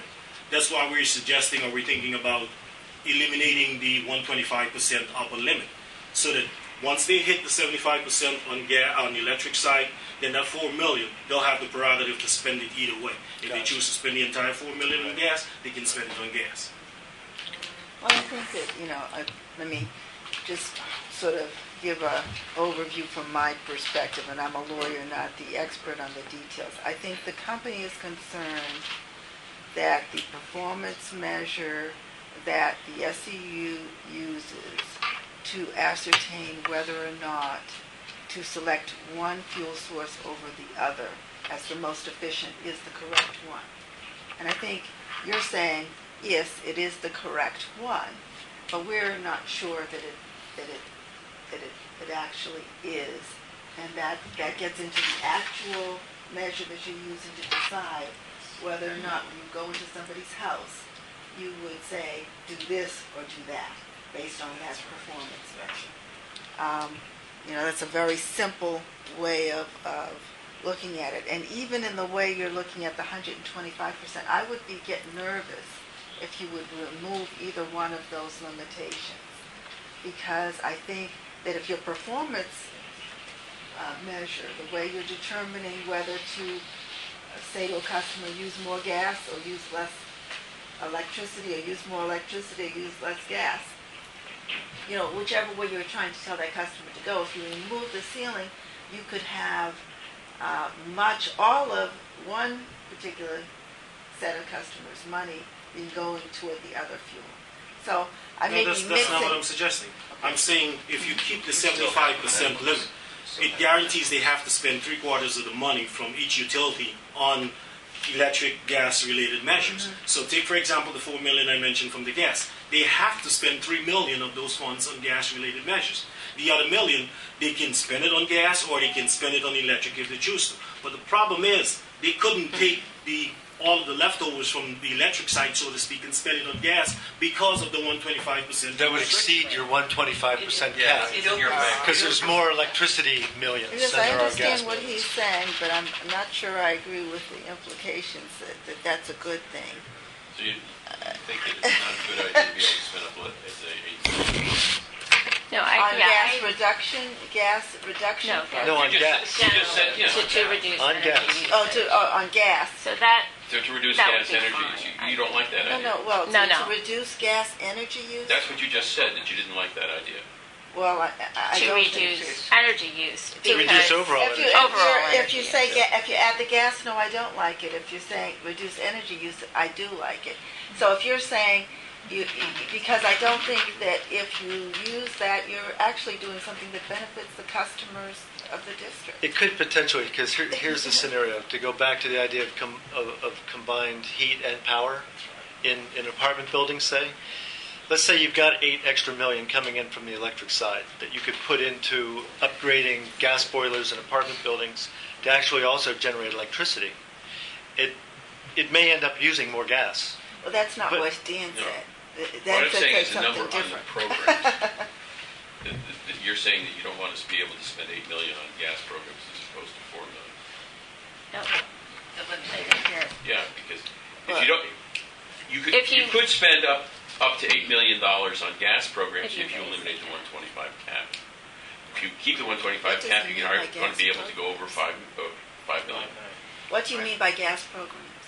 Programs by the SEU that are aimed at gas utility customers. Because there are some basic issues that we see when we look at the proposed benchmarks. And I think they have to do with the fact that gas is already very efficient. And so that is in part, I think, why the SEU struggles in trying to bring it down even more. Gas is very efficient. Electricity is not that efficient, and there are things that can be done. Pardon? That's not necessarily true. Well, if you look at most applications, since 2/3 of the energy that's coming to the site is already lost. For example, I replaced a gas stove with an electric stove and increased my overall energy efficiency. Okay, for most, when I'm talking about really for the most part, heating and hot water, because those are the biggest uses of energy. Yeah, and split AC heaters can also be more efficient. In most cases, though. So I'm just And the new going to say technologies are changing. in most cases. So you can get a bigger reduction, definitely, in many cases, if you compare one electric appliance to a more efficient electric appliance. So on a site basis, you're going to get more headroom, if you will. But if you take it and you say site to source, again, in most cases, not in every case, and you take site to source and you compare those same appliances to gas, you're going to have like 2 and 3 times, not in every case. In some cases, the electric appliance may be efficient. But in most of the cases and most of the uses, just simply, literally substituting that electric appliance with gas is going to get you a much bigger energy savings if that is what the district is about, is total energy savings. And that's the problem. So we kind of feel that having, as it's proposed, and it may not be tying into the EM&V, and I may not be understanding the tie-in precisely, but we are worried that in essence you're creating sort of an electric city because of this headroom. Because you can demonstrate electric to electric savings much more easily at the site than you can gas to gas, because gas is already so efficient. But you can show very large energy savings if you switch from grid-based type electricity to natural gas, or in some cases if it's a local solar application. So that I'm worried that is getting lost. If I'm sounding rude here, but we only have about 20 minutes left to give to our entire discussion of the page report. We've already spent about 20 minutes on benchmark 1. I realize it's an important one.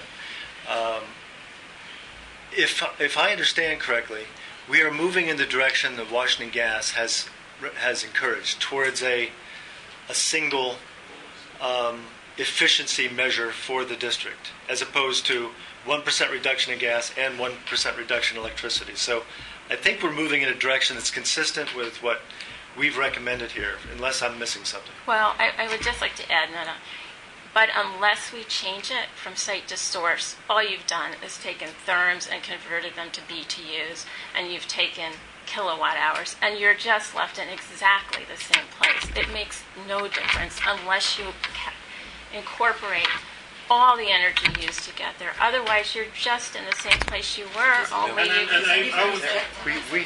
we have flagged this as a priority issue for the board to take up at our next meeting, and I think we're going to continue to have to work it. I want to point out, and I would love to go through the details of the EM&V for you. It is being and kept, maybe we can meet offline and talk a little more about that. Hi, Larry. This is Donna. We just had a comment with Pepco. We were listening to the presentation. Yeah, it's Steve Thunderoff. I mean, one of the concerns we have also is I think there's an equity concern related to the Hey, Steve, could you speak up a little bit, please? Sure. There's an equity concern related to the idea that electricity consumers, we'd like them to pay for measures that benefit them in terms of reduction in bills. And we'd also like to make sure that the programs that they can participate give all customers an opportunity to reduce their bills, not just customers that are wealthier and able to convert, say, electric heating, space heating to natural gas, or electric water heating to natural gas, that kind of thing. And the other thing that we had mentioned previously is Washington, D.C. is an urban environment, and anything that burns additional fuels, the city itself does create additional localized pollution. And we do think there needs to be some recognition of that. We are, after all, kind of like looking at promoting electric vehicles in the city and that type of thing. And if you think about things that improve the quality of life in the city, in addition to reducing the energy use for both electricity and natural gas, it's also not burning additional fuels in the city that result in additional localized emissions. So it's something to be cognizant of. And we see increasing penetrations of combined heat and power and selectively placed. It makes a lot of sense. But again, we are dealing with a very urban environment, and we need some recognition of that. But I do harp on the equity issue. When we design these programs, we do want to think about equitable opportunities for all who contribute to the SCTF and the SEU. And we have those concerns. Okay, thanks, Steve. Donna?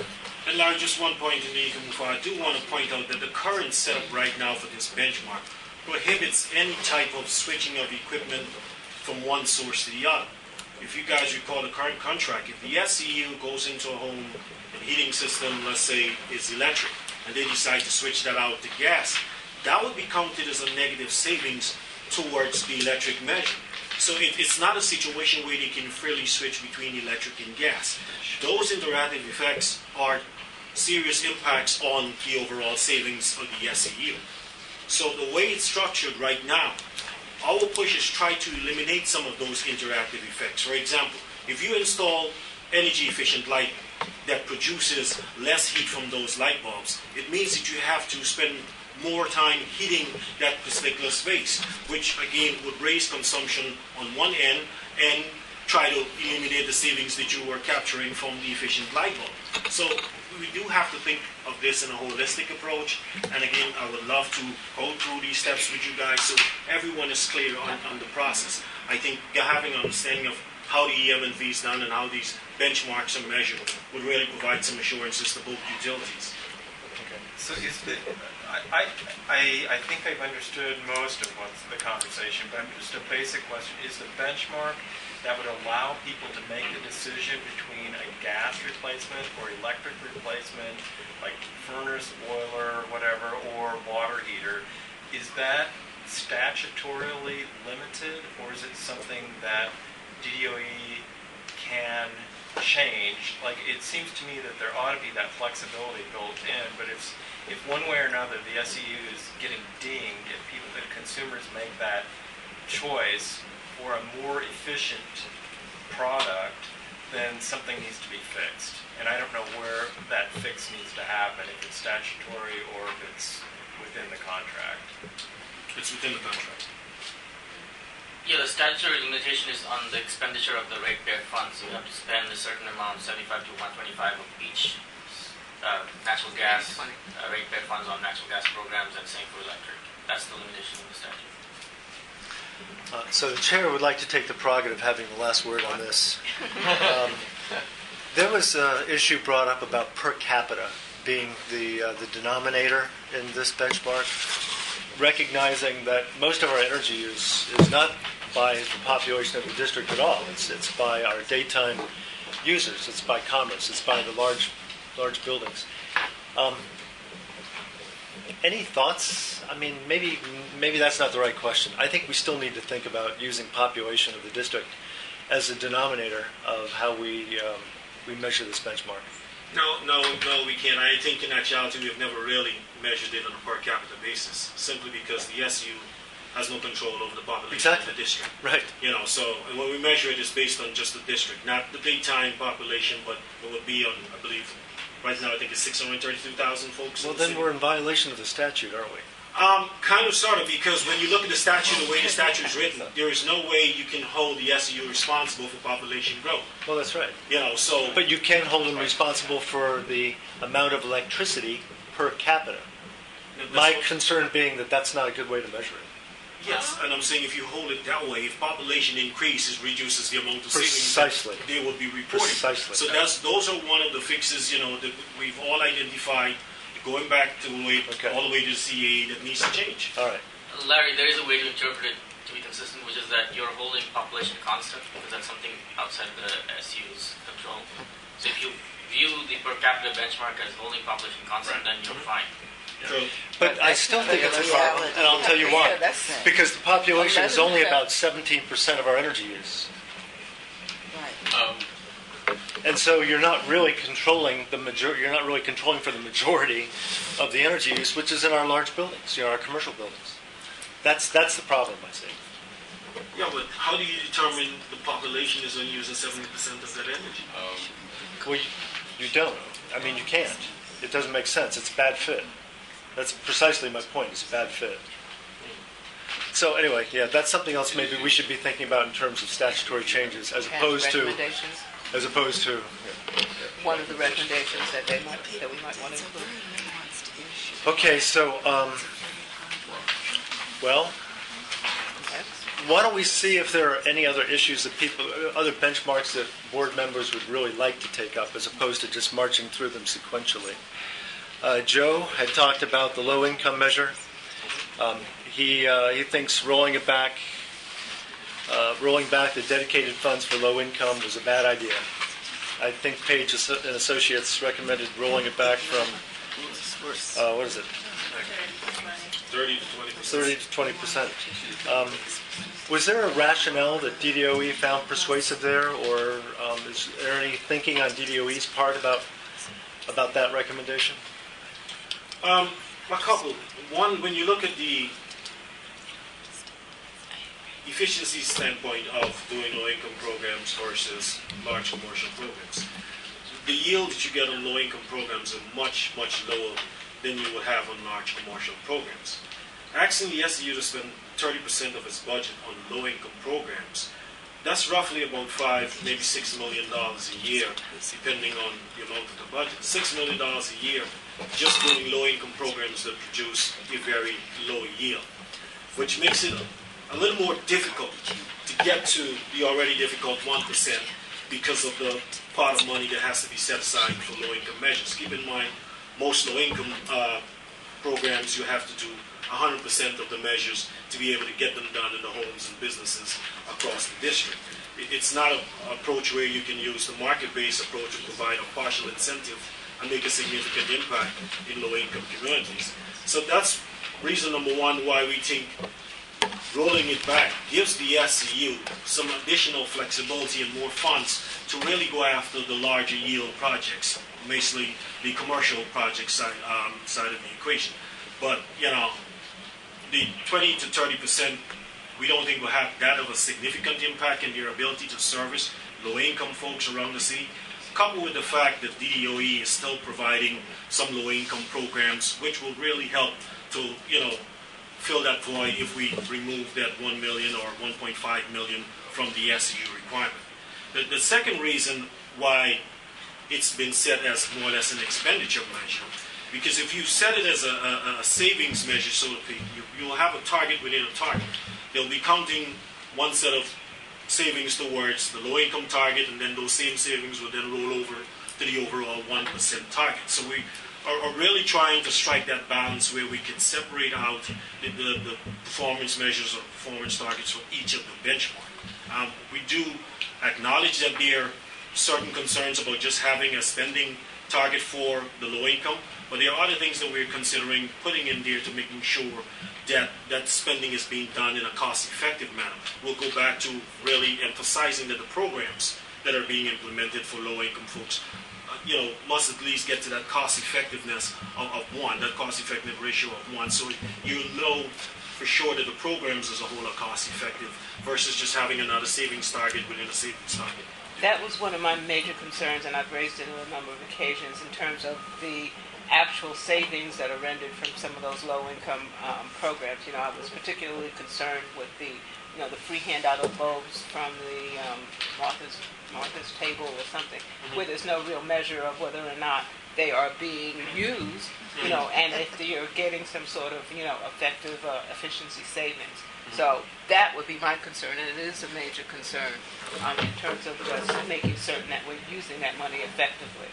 And so if you're coming up with, sort of the cost-benefit ratio, then that would be an enhancement, at least give me some comfort that we're not just throwing money, at a project. And our current EM&V work, too, by the consultants are also capturing some of those things. For example, the leakage rate of when you give these light bulbs out, what percentage of that is actually leaving the district, and even to the extent of the install rate, doing surveys of homes to finding out exactly how many bulbs were installed by the residents. So we are attacking it from a holistic standpoint to truly capture the benefits coming from those programs.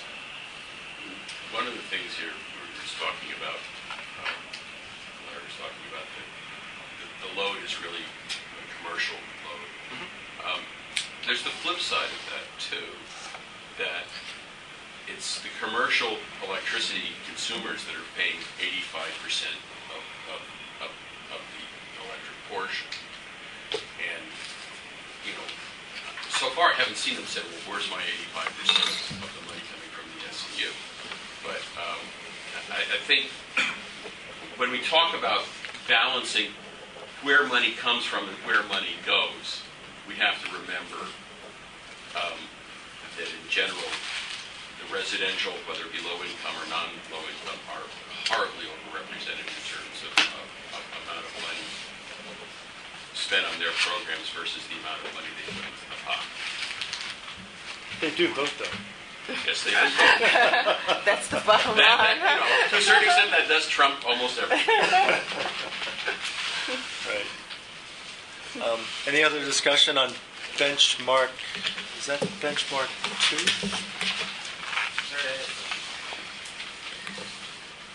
Lance, I think you mentioned with low income that you couldn't leverage capital, private capital, to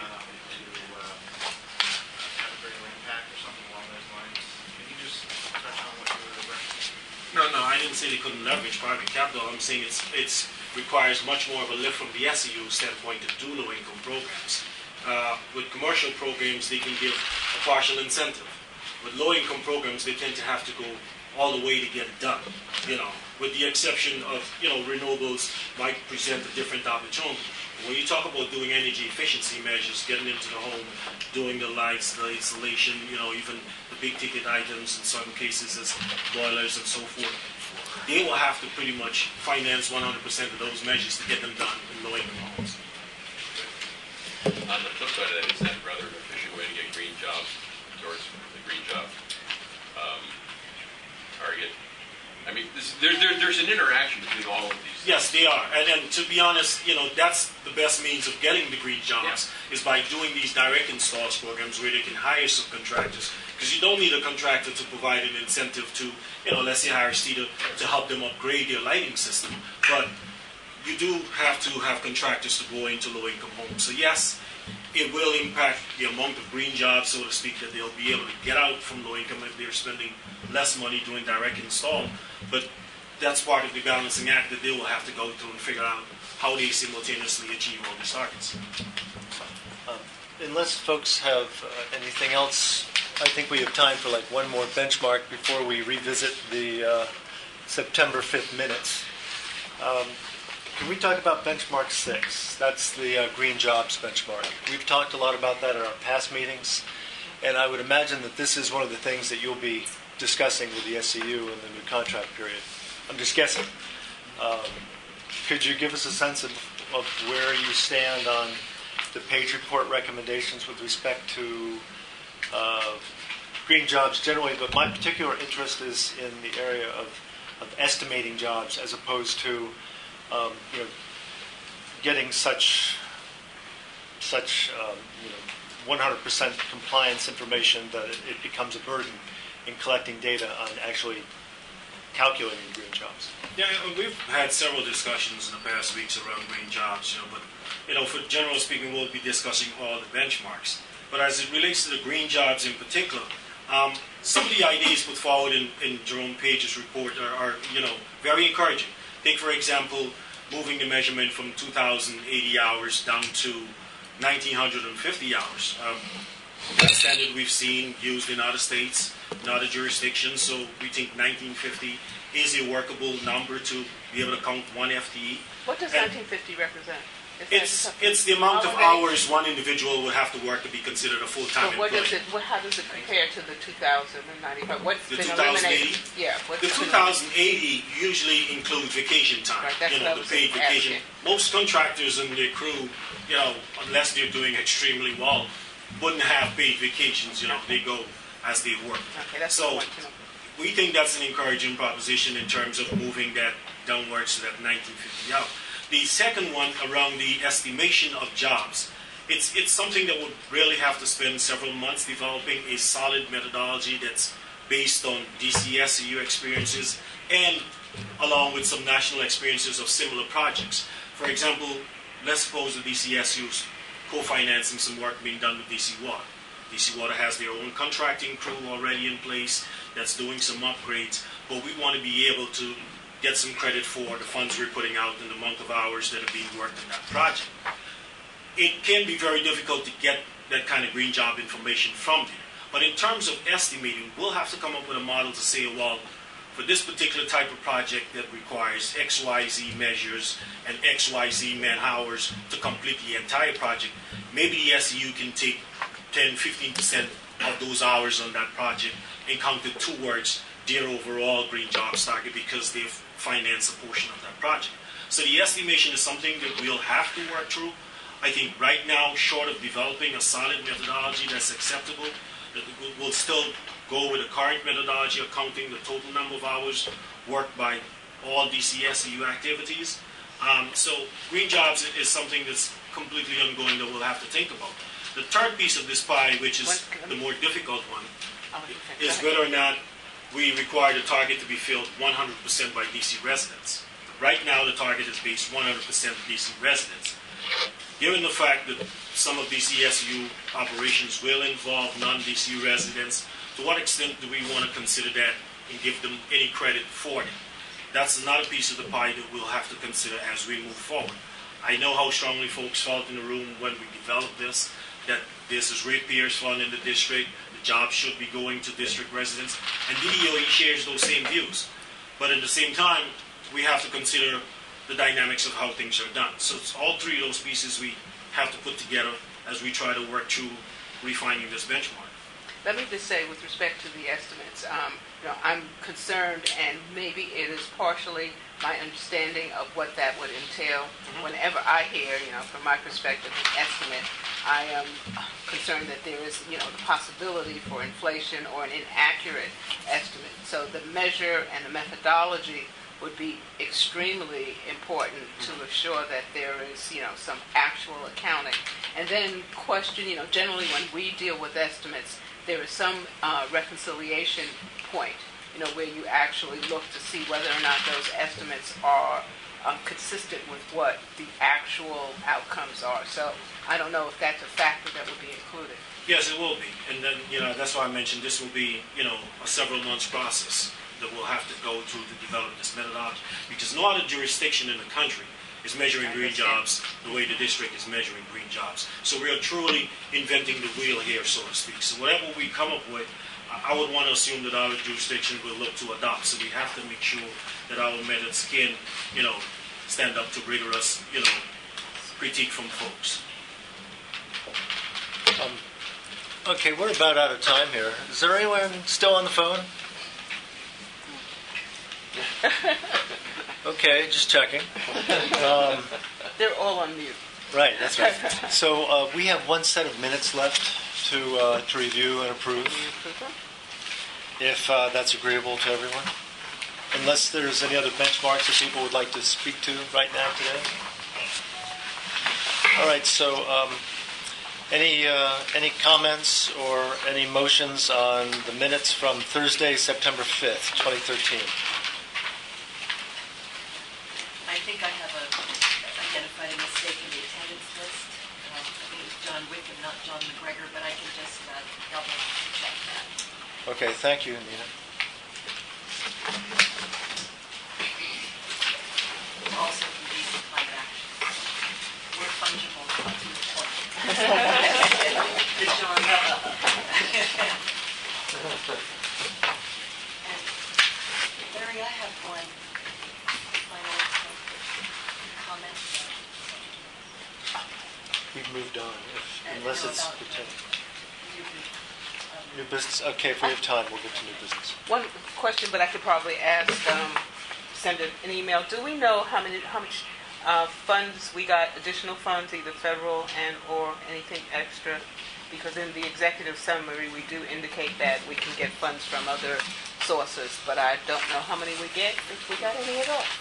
We did get some. But you can tell. I mean, we don't have to discuss. Right. You could, if you just In tell terms me. of the federal home loan Okay. bank program, that's funds clearly that are leveraged in. Yeah, we should definitely do that. Right.